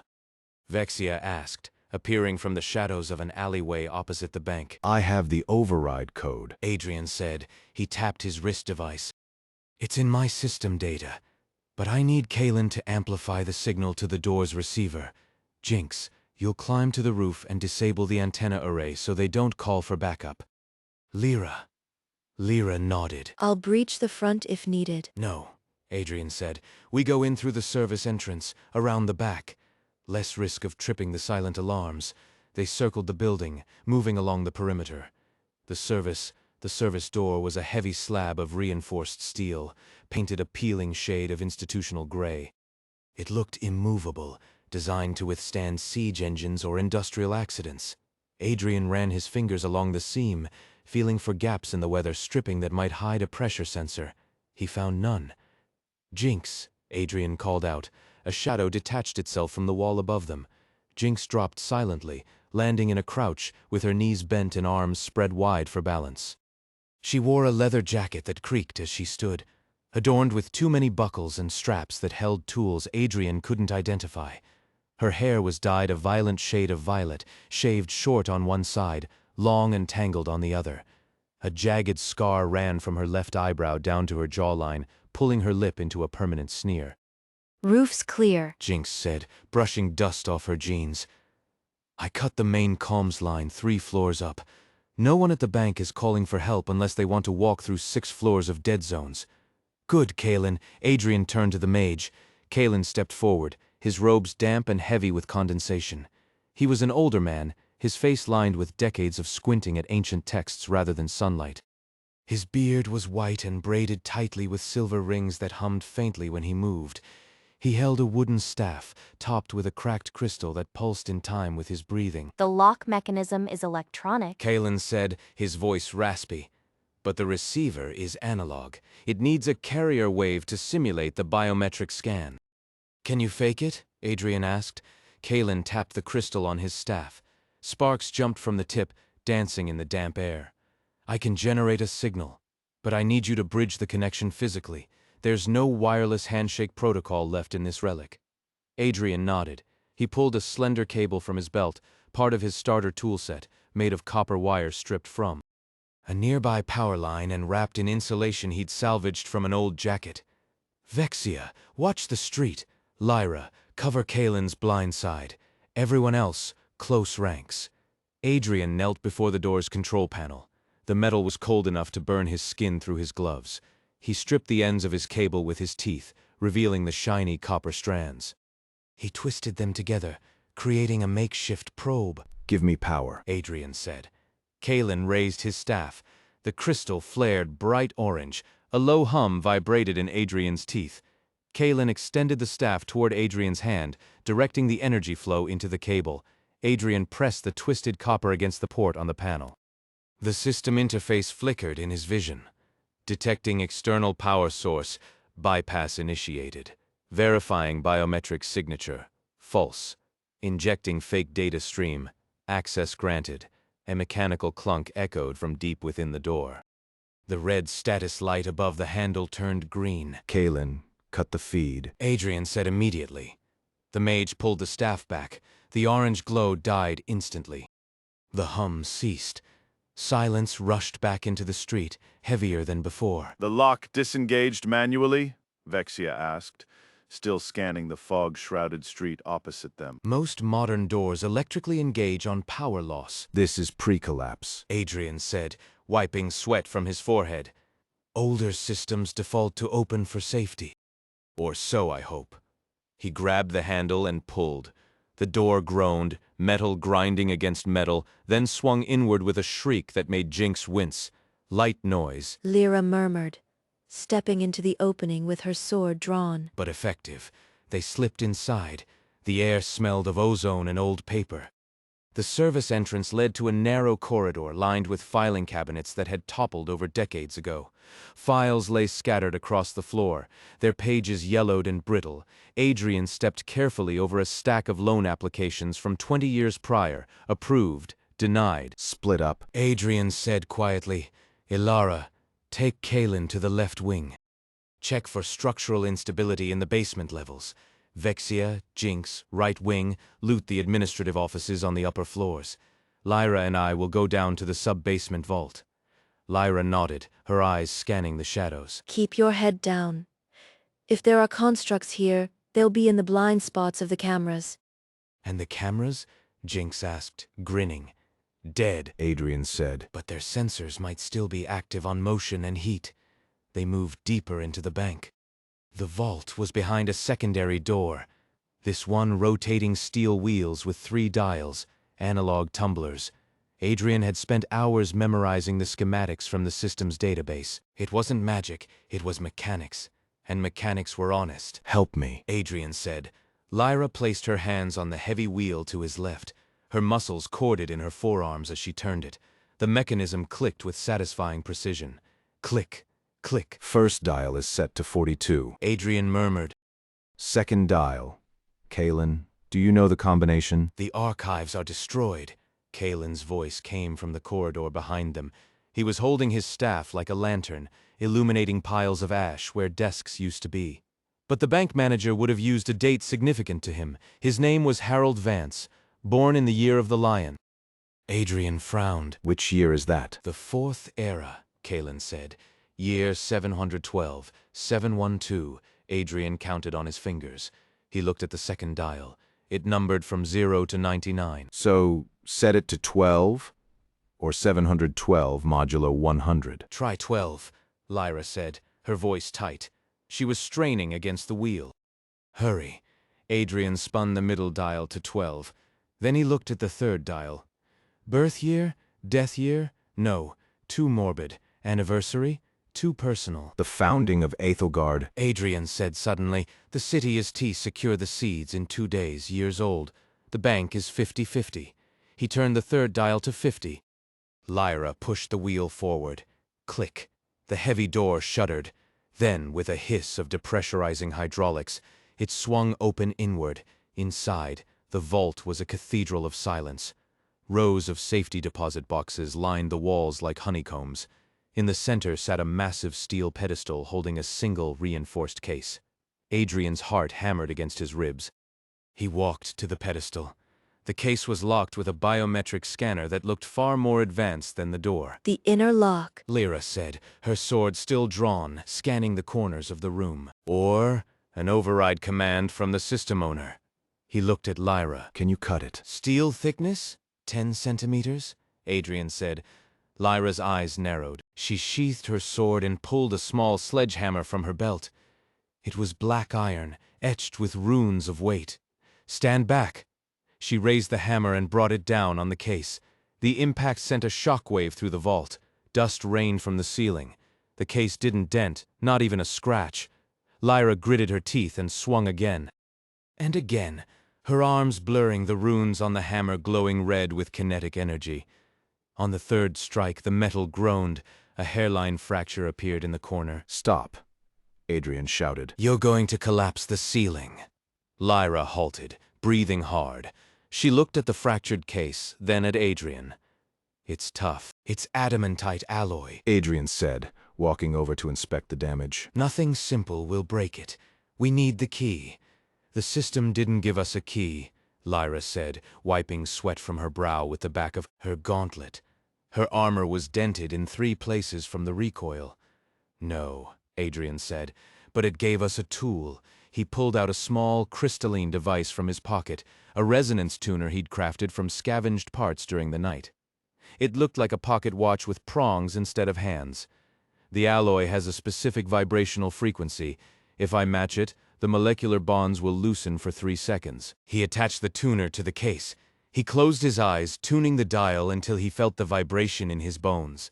A high-pitched whine filled the vault, rising in pitch until Adrian's teeth ached. Now, He whispered. hold it. Lyra slammed her armored fist into the center of the case where the tuner was attached. The metal liquefied for a heartbeat, then solidified again with a soft pop. The front panel of the case slid open like a flower blooming. Inside lay a single data crystal and a stack of pre-collapse currency notes, gold-plated polymer sheets that still held their sheen. Jackpot. Jinx's voice echoed from the hallway. She leaned around the doorframe, holding a handful of diamond-studded watches. Found some loot upstairs. Also found a working vending machine. Got 3 chocolate bars and a can of beans. Adrian grabbed the data crystal and stuffed it into his pocket. He took 2 of the gold notes and handed them to Lyra. Take this. Pay the team later. He stared at the money. It was worth more than her life used to be, but she tucked it away without a word. Her loyalty wasn't bought with paper, but it would keep them fed. Ilara. Adrian called out, check the crystal for virus protection. I don't want this triggering any dormant security protocols. Ilara stepped forward from the shadows. Her green light dimmed to a gentle glow. She took the crystal and held it close, humming a low note. The air around her shimmered with healing mana. It's clean, She said softly. but there's something else inside. A message. Play it, Adrian said. The crystal projected a hologram into the air above the pedestal. It was grainy, distorted by time. A man in a suit sat at a desk, his face pale and drawn. If you're seeing this, I'm dead, and so is Ethelgard. But the money isn't the point. The real value is in the seeds. Sector 4, the agricultural dome. They're genetically modified, drought-resistant, mutated but viable. Take them, build something new, or burn it all down. It doesn't matter anymore. The hologram flickered and died. Silence stretched in the vault. Agricultural dome, Adrian repeated. He looked at Lyra. Sector 4 is 10 kilometers east, through the crimson jungle. Lyra's expression darkened. That's monster territory. That's also where the food is, Adrian said. He tapped his wrist device. The map updated, highlighting Sector 4 in green. New quest, secure agricultural assets. Reward advanced farming blueprints, seed vault access. Warning, high-level threat detected in target zone, Tier 3 monsters active. He looked at the countdown, 28 days, 09 hours. We don't have time to fight a jungle, Adrian said, his voice steady. But we can't build an empire on gold. We need food, and if the seeds are out there, they're the key to breaking the curse. Lyra strapped her sword back to her hip. She looked at the empty vault, then at the door leading back to the foggy street. 10 kilometers, through monsters, in 2 days. Exactly, Adrian said. He smiled, a cold, sharp expression that didn't reach his eyes. Pack your bags, Lyra. We're going hunting. Lyra did not smile back. She turned on her heel and walked toward the exit, her boots crunching over shattered glass. Then we start sharpening, She said, her voice flat against the ambient hum of the dying city. Adrian watched her go, the weight of the gold notes heavy in his pocket. The system chimes sounded again, quieter this time, almost mocking. Quest accepted. Prepare for Sector 4 extraction. He glanced at the remaining 6 women gathering their scavenged gear. Jinx was licking chocolate from her fingers, Vexia checking the edge of a rusted pipe. They looked like survivors, not soldiers. Adrian tapped his screen one last time before closing it. The map still glowed in his vision, red lines branching out from their current position into the dark. He had the blueprints, he had the weapons, but he did not have the strength to kill a jungle alone.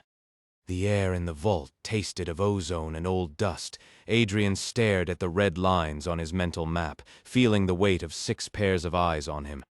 He had blueprints for walls that could hold back a flood, but he had no wall to build. Not yet. Strength isn't just muscle, Adrian said, turning from the hologram. He walked past Lyra, who stood like a statue in battered plate armor, her hand resting on the pommel of her sword. He stopped in front of Jinx. The thief was wiping chocolate residue from her chin with the back of a gauntlet that looked 2 sizes too big for her hands. Her hair was a chaotic mess of black curls, tied back with strips of torn silk.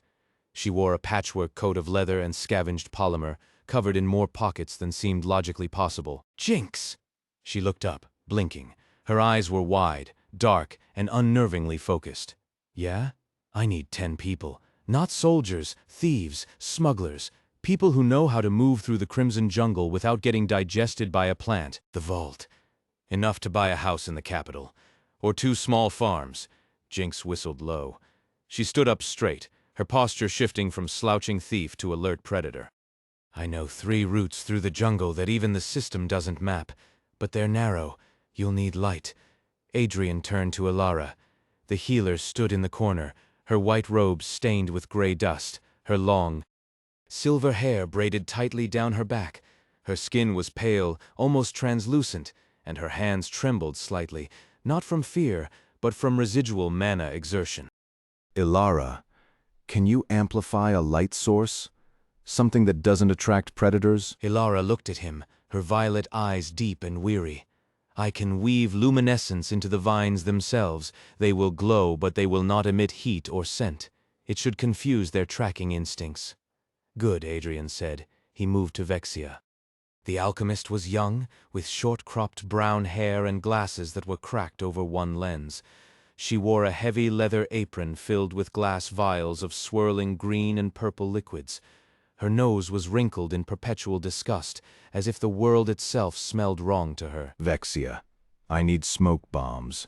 Non-lethal, but thick enough to choke a Tier 3 monster's senses for 30 seconds. Vexia adjusted her glasses with a gloved finger. I can synthesize a particulate agent that mimics pheromones of aggression. If you drop it, they'll fight each other. Or flee. Depends on the wind direction. And you? Adrian asked, turning to Nyx. The assassin leaned against a pillar, sharpening a dagger with a whetstone. She was tall and wiry, her skin marked with faint scars that formed patterns resembling constellations. Her hair was black as oil, cut in a bob that framed a face of sharp angles and cold indifference. She wore dark gray leather armor that seemed to absorb the light around her. Nyx didn't look up. I'll kill anything that looks at you wrong. Acceptable. Adrian said. He looked at you, who stood silently near the exit, their presence barely registering. Your face was a blank slate, your eyes hidden behind a cowl of shadow-weave fabric. You held no weapon, but the air around you shimmered with distortion. And you? You tilted your head. A voice echoed in Adrian's mind, not spoken aloud, but felt as a vibration in his skull. I watch the spaces between. Perfect. Adrian said. He rubbed his temples. The headache was returning, a sharp throb behind his eyes that matched the countdown timer. 28 days, 06 hours. We don't have time for a full expedition. We need a raiding party. Fast, silent, lethal. Lyra finally spoke, her voice like grinding stone. You're asking thieves and mages to fight monsters that eat knights for breakfast. This is suicide. Adrian turned to her, his expression hardening. Staying here is suicide, too. The curse doesn't care about our survival odds if we have no resources. It cares about our failure rate. If we don't secure the seeds in 2 days, the system shuts down. I die. You all get scattered as loot or worse. He pulled up the quest log again. The red text pulsed like a heartbeat. Quest: secure agricultural assets. Time remaining 48 hours. Risk level critical. We leave at dawn. Adrian said. Until then, we prepare.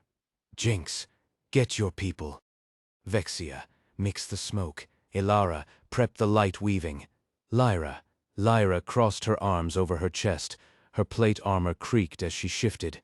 You need a commander on this raid.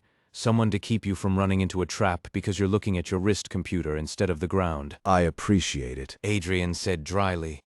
But I don't need a commander. I need an anchor. If I get separated, you hold the line. You break any ambush before it happens. Lyra's jaw tightened. She didn't like being demoted to backup, but she didn't argue. Loyalty was a cold thing for her, forged in betrayal and hardened by duty. Understood. The group dispersed into the gloom of the bank vault. Jinx vanished into the shadows of the hallway, already whispering into a small comm device hidden in her ear. Vexia dragged a makeshift workbench to a corner of the vault, pulling out glassware and chemicals with frantic precision. Ilara sat cross-legged in the center of the room, her hands glowing with a soft, pale light as she began to weave the ambient mana into a tangible substance. Adrian stood alone with Lyra for a moment. The silence was heavy, broken only by the hum of the city's dying power grid outside. You don't trust them. Lyra said quietly. I trust their utility, Adrian corrected. Trust is earned in blood, and we haven't bled together yet. Lyra looked at him, her blue eyes sharp. That's a cold way to live, Prince. It's a practical way to survive, Adrian said. He walked over to the pedestal again, picking up one of the gold notes. It felt real in his hand, heavy and cool. Look at this. In the old world, paper money was worthless. Here, it's currency, but it's not wealth. Wealth is food. Wealth is security. Wealth is power. He crushed the note in his fist. The polymer didn't tear. It just compressed, then snapped back into shape. Gold won't save us. Seeds will. Lyra watched him, her expression unreadable. And if we find nothing, if the dome is destroyed, then we improvise, Adrian said. Shadows moved within it, shapes that were not quite human, not quite animal. Alert, peripheral threat detected. Distance, 50 meters. Type, unidentified stalker. Adrian's eyes narrowed. He tapped his wrist interface, bringing up the scan. The stalker was a humanoid figure, its body composed of twisted metal and rotting flesh. It moved with jerky, unnatural speed, dragging a rusted pipe like a club. Lyra, Adrian said, not turning around. We're being watched. Lyra's hand snapped to her sword hilt. The steel rang as it left the scabbard. How many? I don't know. but they're close. Adrian pulled his own weapon, a modified crowbar he had found in the street, reinforced with adamantite fragments. It was heavy, ugly, and perfectly balanced. Stay back. If they rush us, we use the vault as a choke point. Let them come into the kill zone. Lyra nodded, her face grim. She stepped in front of Adrian, her sword held low, ready to strike. The fog parted. A figure emerged from the mist. It was tall, its limbs elongated and jointed incorrectly. Its face was a mask of fused glass shards, reflecting the dim light of the vault in fractured pieces. Behind it, two more figures followed, their bodies hidden in cloaks of woven shadow. "Thieves," one of the cloaked figures hissed. The voice was distorted as if spoken through a broken filter. "You've taken what isn't yours." Adrian didn't flinch. He stepped forward past Lyra's shoulder. "We took what was left behind. That makes it ours by right of survival." The glass-faced stalker tilted its head. A grinding sound echoed from its neck joints. "Survival is a privilege granted by strength. You have none." Adrian looked at the stalker, then at the two cloaked figures. He calculated the distance. 30 meters to the first attacker, 20 to the vault entrance. If they charged, Lyra could hold them for maybe 10 seconds before being overwhelmed. He tapped his wrist again. The system offered a choice. Option A, engage in combat, reward plus 10 XP, risk, high chance of injury. Option B, negotiate, reward, unknown risk, moderate chance of deception. Adrian ignored both. He pulled a small, cylindrical device from his pocket, a flashbang grenade he had cobbled together from the vault's emergency lighting components and Vexia's chemicals. He pulled the pin. "Lyra," Adrian said, "cover your ears." Lyra didn't ask questions. She slammed her palms against her helm, bracing herself. Adrian threw the cylinder. It hit the ground between them and the attackers with a clatter. For a second, there was silence. Then, a blinding white light exploded from the device, followed by a deafening crack that shattered the remaining windows of the vault. The stalker shrieked, its glass mask cracking under the pressure wave. The cloaked figures stumbled back, their formations broken. Adrian didn't wait. He sprinted forward, his boots slamming against the broken marble floor. Lyra was right behind him, her sword flashing in the afterglow of the flashbang. The stalker swung its pipe at Adrian's head. He ducked under it, the wind of the blow ruffling his hair. He drove the crowbar into the creature's knee joint. Metal crunched. The stalker howled, dropping to one knee. Lyra stepped in, her sword taking the stalker's head off in a clean arc. Black ichor sprayed across the vault walls. The other two figures retreated into the fog, moving with unnatural speed. "Let them go," Adrian said, panting. He stood up, wiping black blood from his crowbar onto his pants. "We don't have the numbers to chase them." Lyra looked at the dead stalker, then at the fading shadows in the fog. "They're scouts. They'll bring more." "I know," Adrian said. He looked at the countdown. 28 days, 4 hours, 4 hours. That just means we need to move faster. He turned back to the group. Jinx was watching from the hallway. Her eyes wide, Vexia had dropped her vials in shock. Ilara's light had dimmed to a flicker. "Prepare the party," Adrian said, his voice cutting through the silence. "We leave in 4 hours, and pray that Sector 4 is still standing." He walked over to the vault door and stepped out into the fog. The city was dead, but the Empire was just beginning. The fog didn't just obscure vision, it tasted like copper and old blood. Adrian led the way, his boots silent on the slick pavement despite their weight. Behind him, the 4 women moved in a tight wedge formation. Lyra took point, her sword a silver arc cutting through the mist. Jinx flanked left, fingers twitching near a belt full of improvised explosives. Ilara drifted at the rear, her pale glow illuminating the path ahead like a dying moon. Vexia brought up the end, a satchel of volatile chemicals strapped to her chest. They had walked 2 kilometers when the ground changed. The cracked asphalt gave way to roots, thick, woeful tendrils that pulsed with a sickly purple vein-like pattern. They rose from the earth like grasping fingers, snagging at boots and armor. "Stop!" Lyra hissed. She raised a fist, halting the group instantly. Adrian stepped up beside her, looking down at the encroaching flora. The leaves were serrated, dripping with a clear, viscous fluid that sizzled where it hit the ground. "Bioactive soil," he muttered. "The jungle isn't just growing over the ruins, it's consuming them. digesting the concrete. It wants to eat us, Jinx said, her voice tight. She kicked at a root that had wrapped around her ankle. The plant recoiled slightly, sensing her aggression, but didn't let go. No, Adrian said. It's curious, like a dog sniffing a new toy. If we fight it, we trigger its defense mechanisms. We need to walk across without drawing attention. He pulled his crowbar from his belt and used the flat side to gently tap the root near Jinx's foot. The plant shivered. Adrian nodded. Step where I step, lightly. Do not kick, do not strike. Move like ghosts. Lyra looked at him with skepticism. Ghosts don't wear plate armor, Prince. Then you better hope your armor is quiet, Adrian said. He took the first step onto a patch of moss that seemed less dense than the surrounding roots. The earth gave slightly but held. He turned back to the group. Follow me, one by one. Lyra went first, her heavy boots crunching deliberately on loose gravel rather than the pulsing roots. Jinx followed, hopping lightly from rock to rock. Ilara flowed like water, her bare feet barely touching the ground. Vexia dragged her feet, trying to minimize vibration. They moved deeper into the crimson jungle. The air grew thick and humid, smelling of rotting fruit and ozone. The trees here were colossal, their trunks wide enough to house a carriage, their bark black and hard as iron. Above them, the canopy blocked out the sky, leaving the forest floor in perpetual twilight. Then the screaming started. It wasn't human. It was a high-pitched, chittering sound that seemed to come from everywhere at once.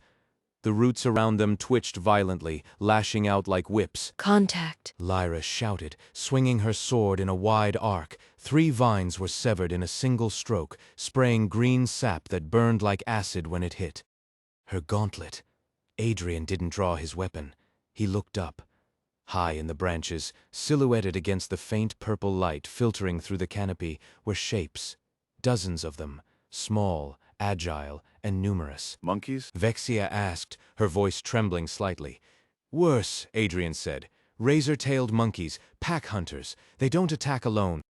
The trees shook as the creatures began to drop. They landed on the forest floor with surprising grace, their bodies covered in quills that glinted like steel needles. There were at least 50 of them, surrounding them in a tightening circle.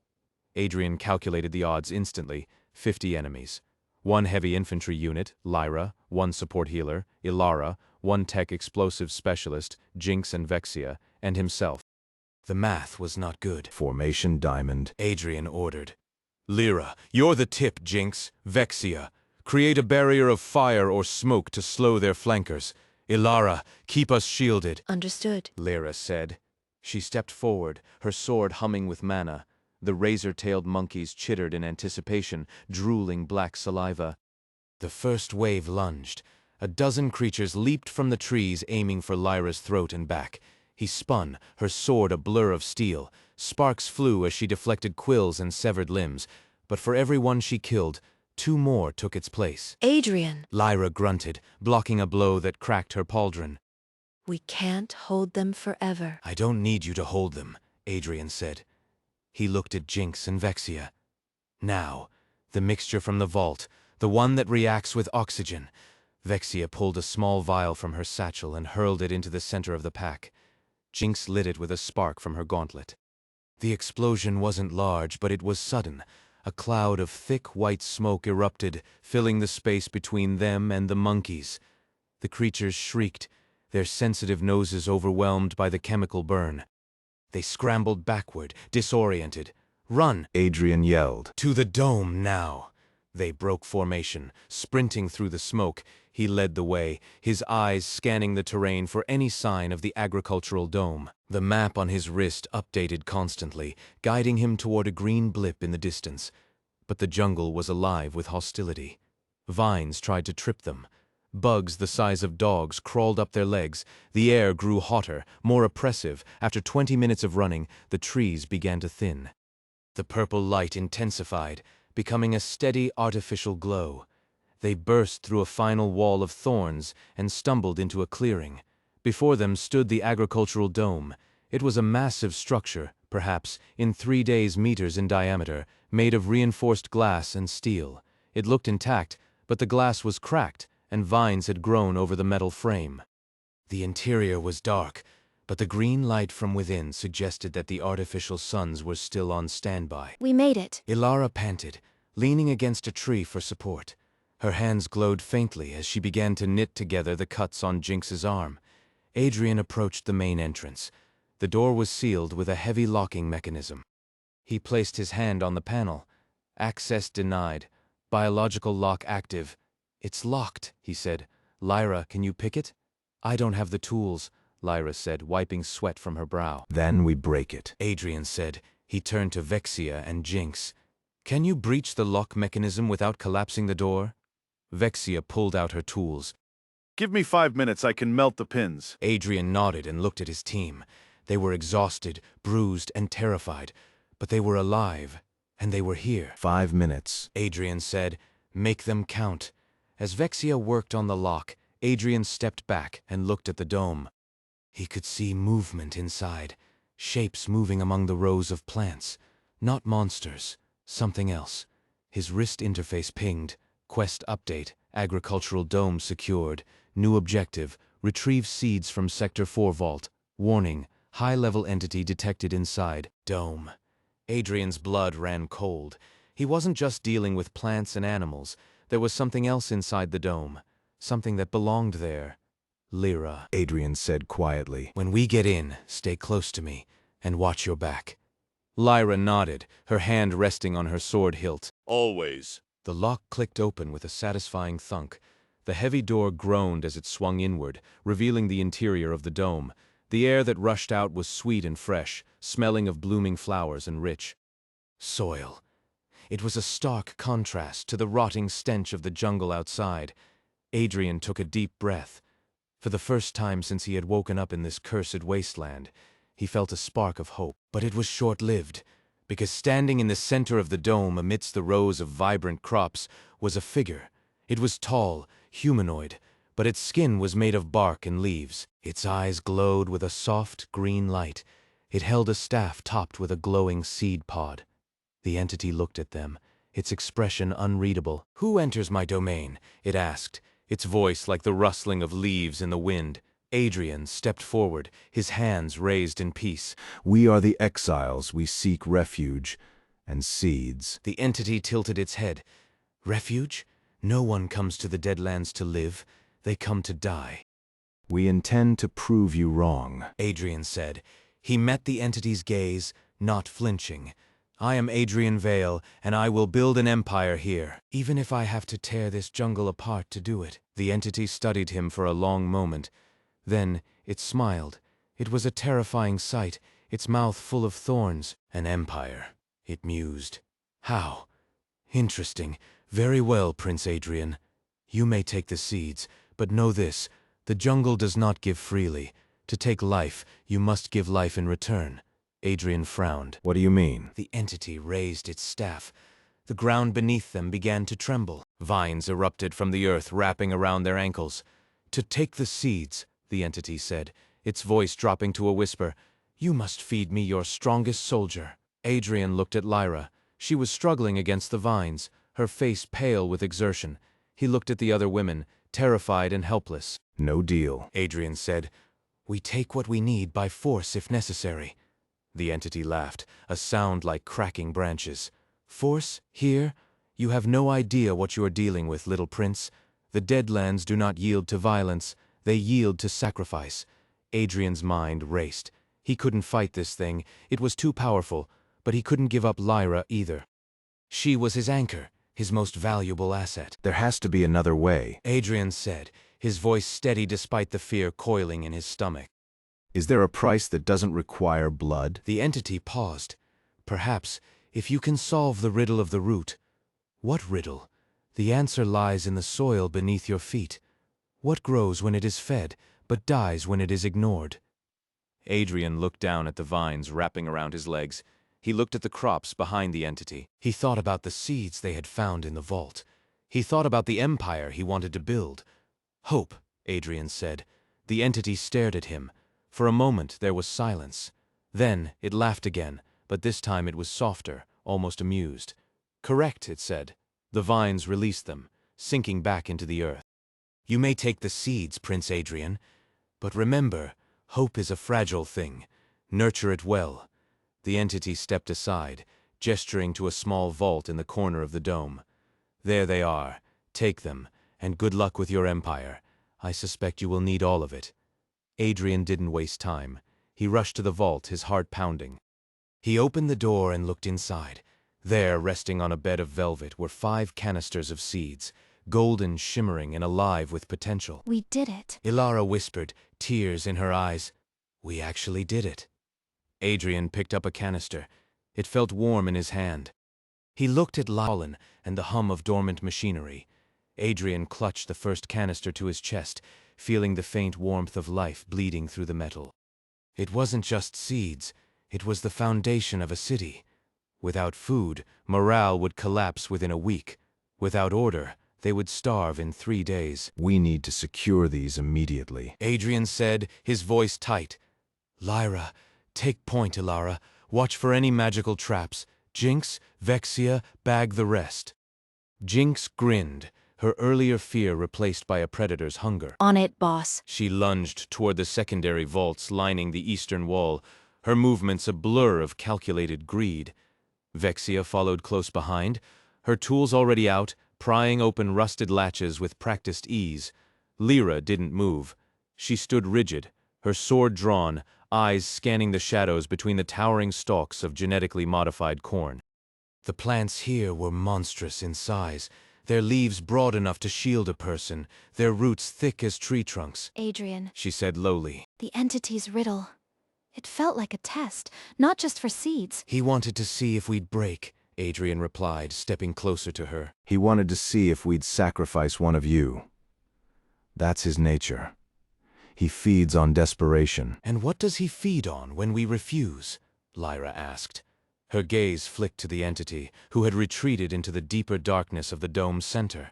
The figure was gone, but the presence remained, a heavy, watchful pressure in the air. Curiosity. Adrian said, for now? But curiosity has a short shelf life in this kingdom.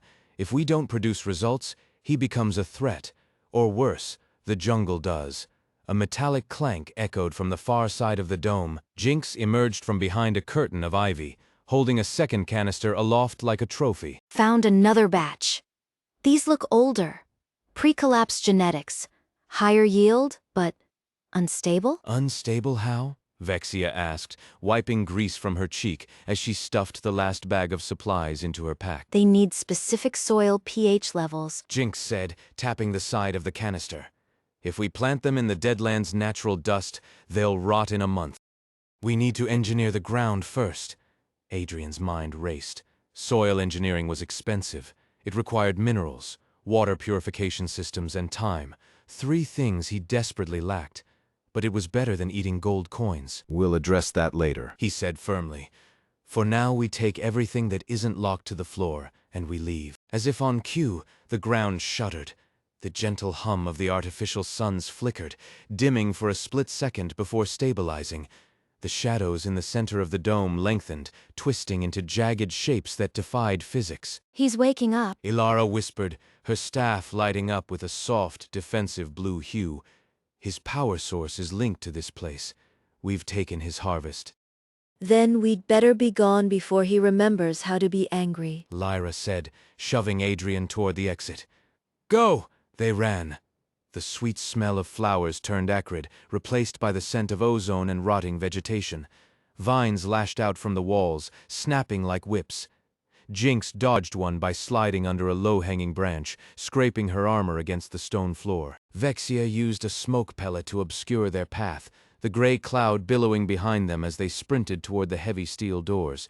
Adrian reached the exit first, slamming his hand on the release mechanism. The gears ground together, protesting the sudden movement. Come on. He shouted. Pulling the lever down, the doors groaned open just enough for them to squeeze through. They tumbled out onto the scorched earth of the jungle floor, coughing and gasping for air. Behind them, the dome's lights flared bright red, a warning flare shooting into the purple sky. Move! Lyra commanded, dragging Adrian up by his collar. They're coming. From the depths of the dome, the ground erupted. Not monsters. Roots, massive, thorny roots burst from the earth, chasing them in a rolling wave of green. Violence. Adrian didn't look back. He focused on the map, on the route to their current camp. 5 kilometers. Doable in an hour if they didn't stop. Run, he yelled. Don't stop for anything. Don't stop for breath. Just run. They ran until their lungs burned and their legs felt like lead. The jungle seemed to close in, the trees leaning closer, the bugs larger. But they kept moving, driven by the adrenaline of survival. The routes were fast, but Adrian had planned for this. He'd chosen a route through a narrow canyon known as the Razor's Edge. The terrain there was too jagged for large root systems to follow easily. As they crested the final hill, the canyon mouth appeared ahead, a dark maw in the rock face. They dove into the shadows just as a massive root slammed into the stone behind them, shattering the entrance to their escape route. Silence returned, broken only by their ragged breathing and the distant rumble of shifting earth. Adrian lay on his back, staring up at the jagged rocks above. The sky was darkening, the purple twilight giving way to the deep indigo of night. He checked his wrist interface. Quest complete. Agricultural dome secured. Reward, advanced farming blueprints unlocked. Reward, seed vault access granted. 2 7th faction allies. Required for full unlock. New alert, entity the Keeper is hostile. Avoid Sector 4 for the next 48 hours. Adrian sat up, wincing at the bruise forming on his ribs. We got them, He said, holding up one of the canisters. In 3 days, kilograms of drought-resistant wheat, enough to feed 1,000 people for a month. Jinx collapsed beside him, laughing breathlessly. I thought we were dead. I definitely died once, in my head. You didn't die, Lyra said, cleaning her sword with a strip of cloth. She looked exhausted, her armor scratched and dented, but her eyes were sharp. And you will not. Not while I draw breath. Ilara sat cross-legged nearby, examining the soil samples she'd collected from the jungle floor. This dirt is toxic. She said quietly. Heavy metals, corrosive acids. The Deadlands isn't just cursed by magic, it's poisoned by industry. Adrian nodded grimly. I knew it would be difficult, but now we have proof, and we have a solution. We can filter the water, we can neutralize the soil. It'll take time and money, but we can fix it. Vexia joined them, holding up a small device she'd salvaged from the dome's control room. And I think this might be our first real power source, a geothermal tap. If we can hook it up to the dome's grid, we can run lights, heat. Maybe even automated defense turrets.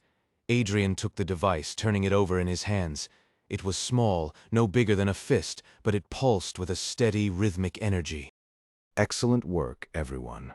Truly. But don't celebrate yet. We're still exiles. We're still hunted. And we just made an enemy of one of the Fee. Entities that knows how this land works.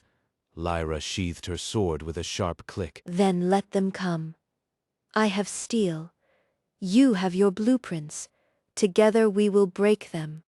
Adrian looked at his team. They were battered, dirty, and tired. But they were no longer just survivors. They were architects of something new, something dangerous. Let's get back to camp, Adrian said, standing up and brushing the dirt from his trousers. We need to secure the seeds in a safe location. And then, we start planning our next move. What's next? Jinx asked, raising an eyebrow. The jungle? The monsters? The angry plant man? Adrian smiled, a cold, calculated expression that reminded them all why he was a prince and not just another victim. The bank. He said, Lyra said we could raid a vault in 2 days. Well, today is day 1. Tomorrow we raid the Royal Bank of Aethelgard's abandoned branch in Sector 2. It's heavily fortified, but it's empty now, full of gold. Ilara stood up, her eyes widening. Gold? But the system gave us blueprints. Why do we need gold? Because blueprints don't buy loyalty. Adrian said, turning toward the canyon exit. And they don't buy weapons. We have the seeds to feed people. But we need soldiers to protect them. And to get soldiers, we need to pay for them. Or bribe their commanders. Lyra's eyes narrowed. Bribe? You plan to bribe mercenaries? I plan to buy an army, Adrian corrected. And with that army we will crush anyone who dares to stand in our way, including the royal family that exiled us. He began walking, his stride confident, despite the fatigue weighing down his body. The map on his wrist glowed, guiding him forward. 2 days. That's all he had to raise a standing force before the first wave of enemies came knocking. The Deadlands was a graveyard of empires. Adrian intended to build a monument instead. Adrian's boots crunched over gravel and dead thorn vines as he led the column out of the Razor's Edge Canyon. The air inside the rock fissure had been cool, damp with condensation and the smell of wet stone, but stepping into the open expanse of the Deadlands hit them like a physical blow. The wind here was different. It didn't just blow, it scoured. It carried grit that stung exposed skin and smelled of sulfur and old ash. Adrian pulled his collar up against the gale, shielding his neck, but leaving his face bare. He needed to feel the temperature drop, the way the air thinned as they moved further from the jungle's humid embrace. The sky above was a bruised purple, the sun long gone behind the horizon, replaced by the eerie, bioluminescent glow of the fungal forests that dotted the wasteland like sickly stars. Keep formation. Adrian called out over the wind. He didn't shout. He projected his voice from the diaphragm, the same way he had when addressing city councils back in Atlanta. Control was everything. Panic was a luxury they couldn't afford. Lyra, take point, Jinx, rear guard, Elara and Vexia, keep to my left flank, watch for thermal spikes. Lyra nodded, her sword already drawn. The blade caught the faint ambient light of the fungi, casting long, jagged shadows across the cracked earth. She moved with a predator's grace, her eyes scanning the horizon not for enemies but for terrain. To her, the wasteland was a battlefield. To Adrian, it was a blank canvas waiting for grid lines. They marched in silence for an hour. The distance between them and the agricultural dome was 10 kilometers, but the terrain was unforgiving. Craters from ancient battles littered the path, filled with stagnant black water that bubbled lazily. Every step required careful placement of boots to avoid sinking into mud that could hide tripwires or worse. Jinx struggled near the back, her breath coming in ragged gasps. She was small, nimble, but built for sprinting and climbing, not for long-distance trekking across cursed ground. Adrian slowed his pace slightly, glancing back. Stop trying to run, He said calmly as he walked past her. Walk. Consistent rhythm. Your heart rate is too high. If you burn energy now, you won't have it for the raid. Jinx wiped sweat from her forehead, leaving a streak of dirt across her brow. Easy for you to say, Prince Pretty Pants. You're built like a brick wall. I'm built like a blueprint, Adrian corrected. There's a difference. Bricks crack under pressure. Blueprints adapt. Jinx snorted, but she adjusted her stride, matching his slower, more efficient pace. It was a small victory, but in the Deadlands, every small victory counted. As they walked, the system chimed in Adrian's ear, a soft, digital tone that cut through the howling wind. Quest update, raid preparation phase. Objective, acquire 500 gold within 48 hours. Reward, military draft manifest, allows recruitment of up to 100 low-tier soldiers. Warning, Sector 2 Royal Bank is protected by automated man-o-wards and residual guard automatons. Stealth or force required. Adrian ignored the notification for now. The information was stored in his mind, accessible whenever he needed it, but dwelling on it would only add stress. Stress led to mistakes. Mistakes led to death. He had spent 3 years as a civil engineer managing billion-dollar infrastructure projects. He knew how to manage stress better than most generals. They reached the crest of a ridge overlooking the valley below. In the distance, the ruins of Sector 2 loomed against the twilight. Once a thriving industrial hub, it was now a skeletal corpse of steel and concrete. Reclaimed by nature and corrosion, the Royal Bank's branch stood at the center of the district, its marble facade still intact, though shattered windows stared out like hollow eye sockets. Target is visible, Lyra reported, her voice low. She pointed toward the structure. Distance is approximately 2 kilometers from our current position. The approach is clear.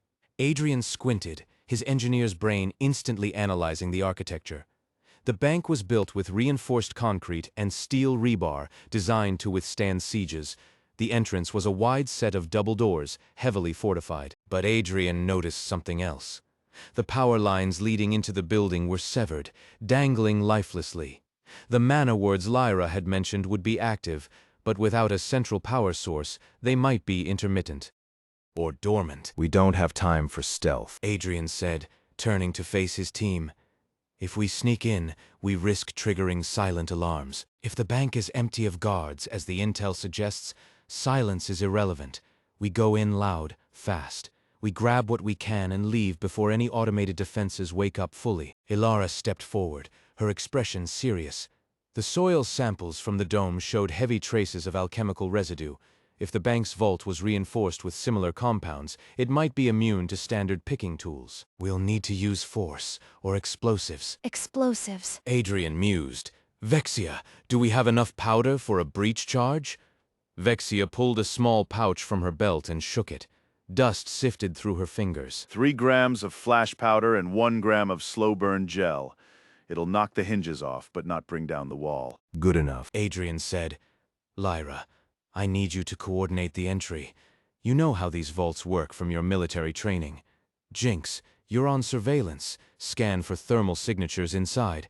If anyone is alive in there, guard, survivor, anything, I want to know before we breach. Ilara, you and Vexia handle the technical aspects. Disable any remaining wards if possible. The team nodded, falling into their roles without hesitation. They were no longer a ragtag group of survivors. They were a unit, and units survived. They descended the ridge, moving quickly toward the outskirts of Sector 2. The ruins grew denser here, buildings collapsed into piles of rubble, streets blocked by fallen debris. Adrian navigated by memory and instinct, recalling maps from his previous life's research on ancient Aethelgardian infrastructure.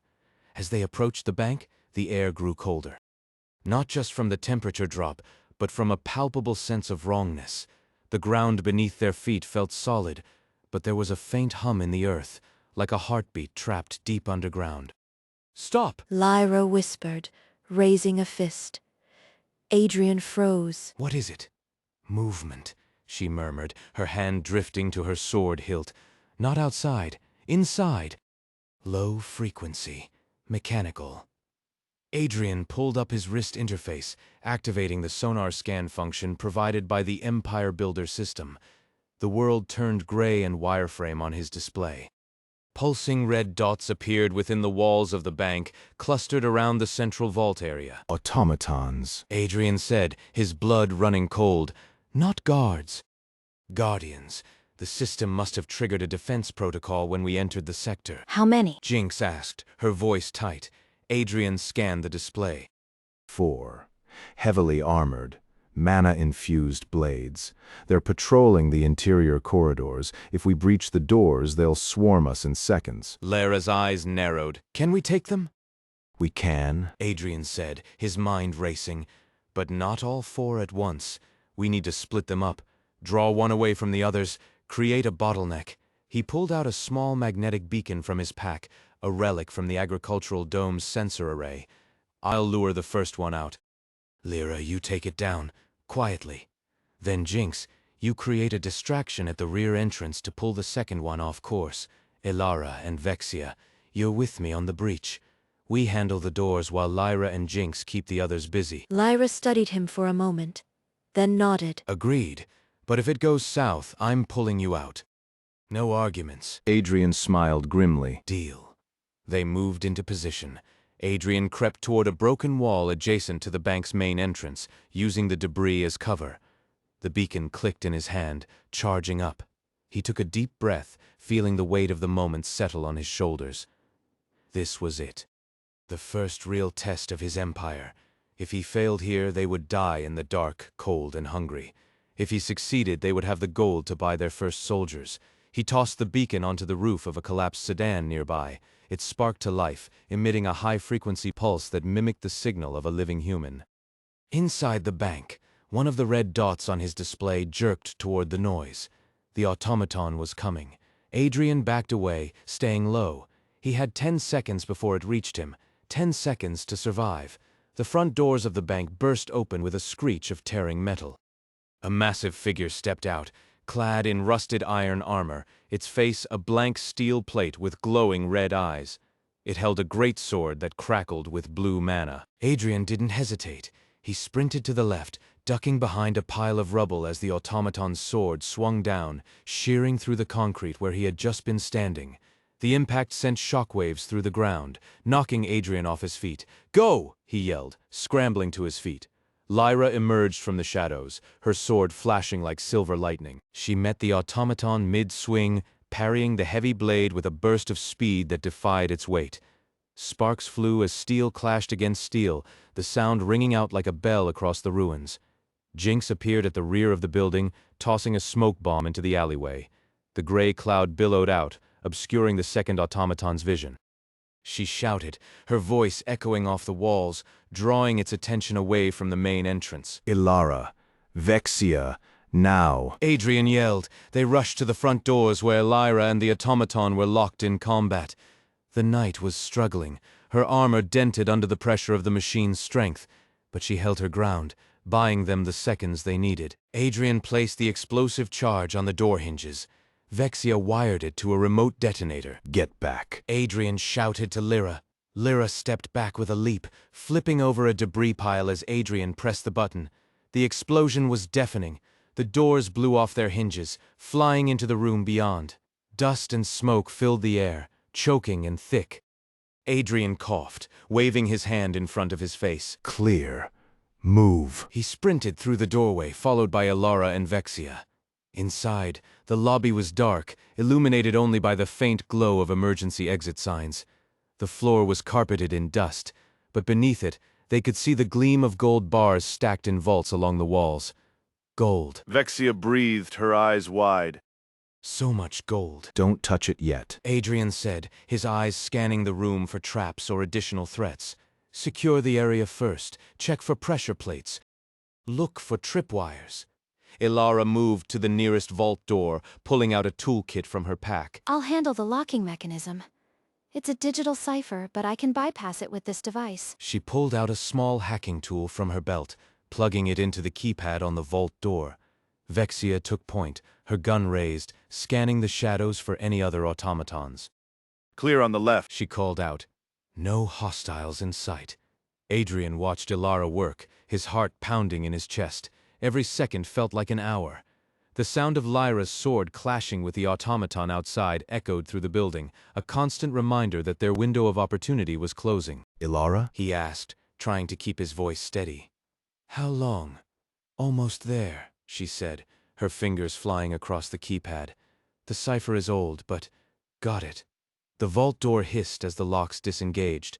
The heavy metal swung open, revealing stacks of gold bars, jewels, and precious metals. The sight was breathtaking.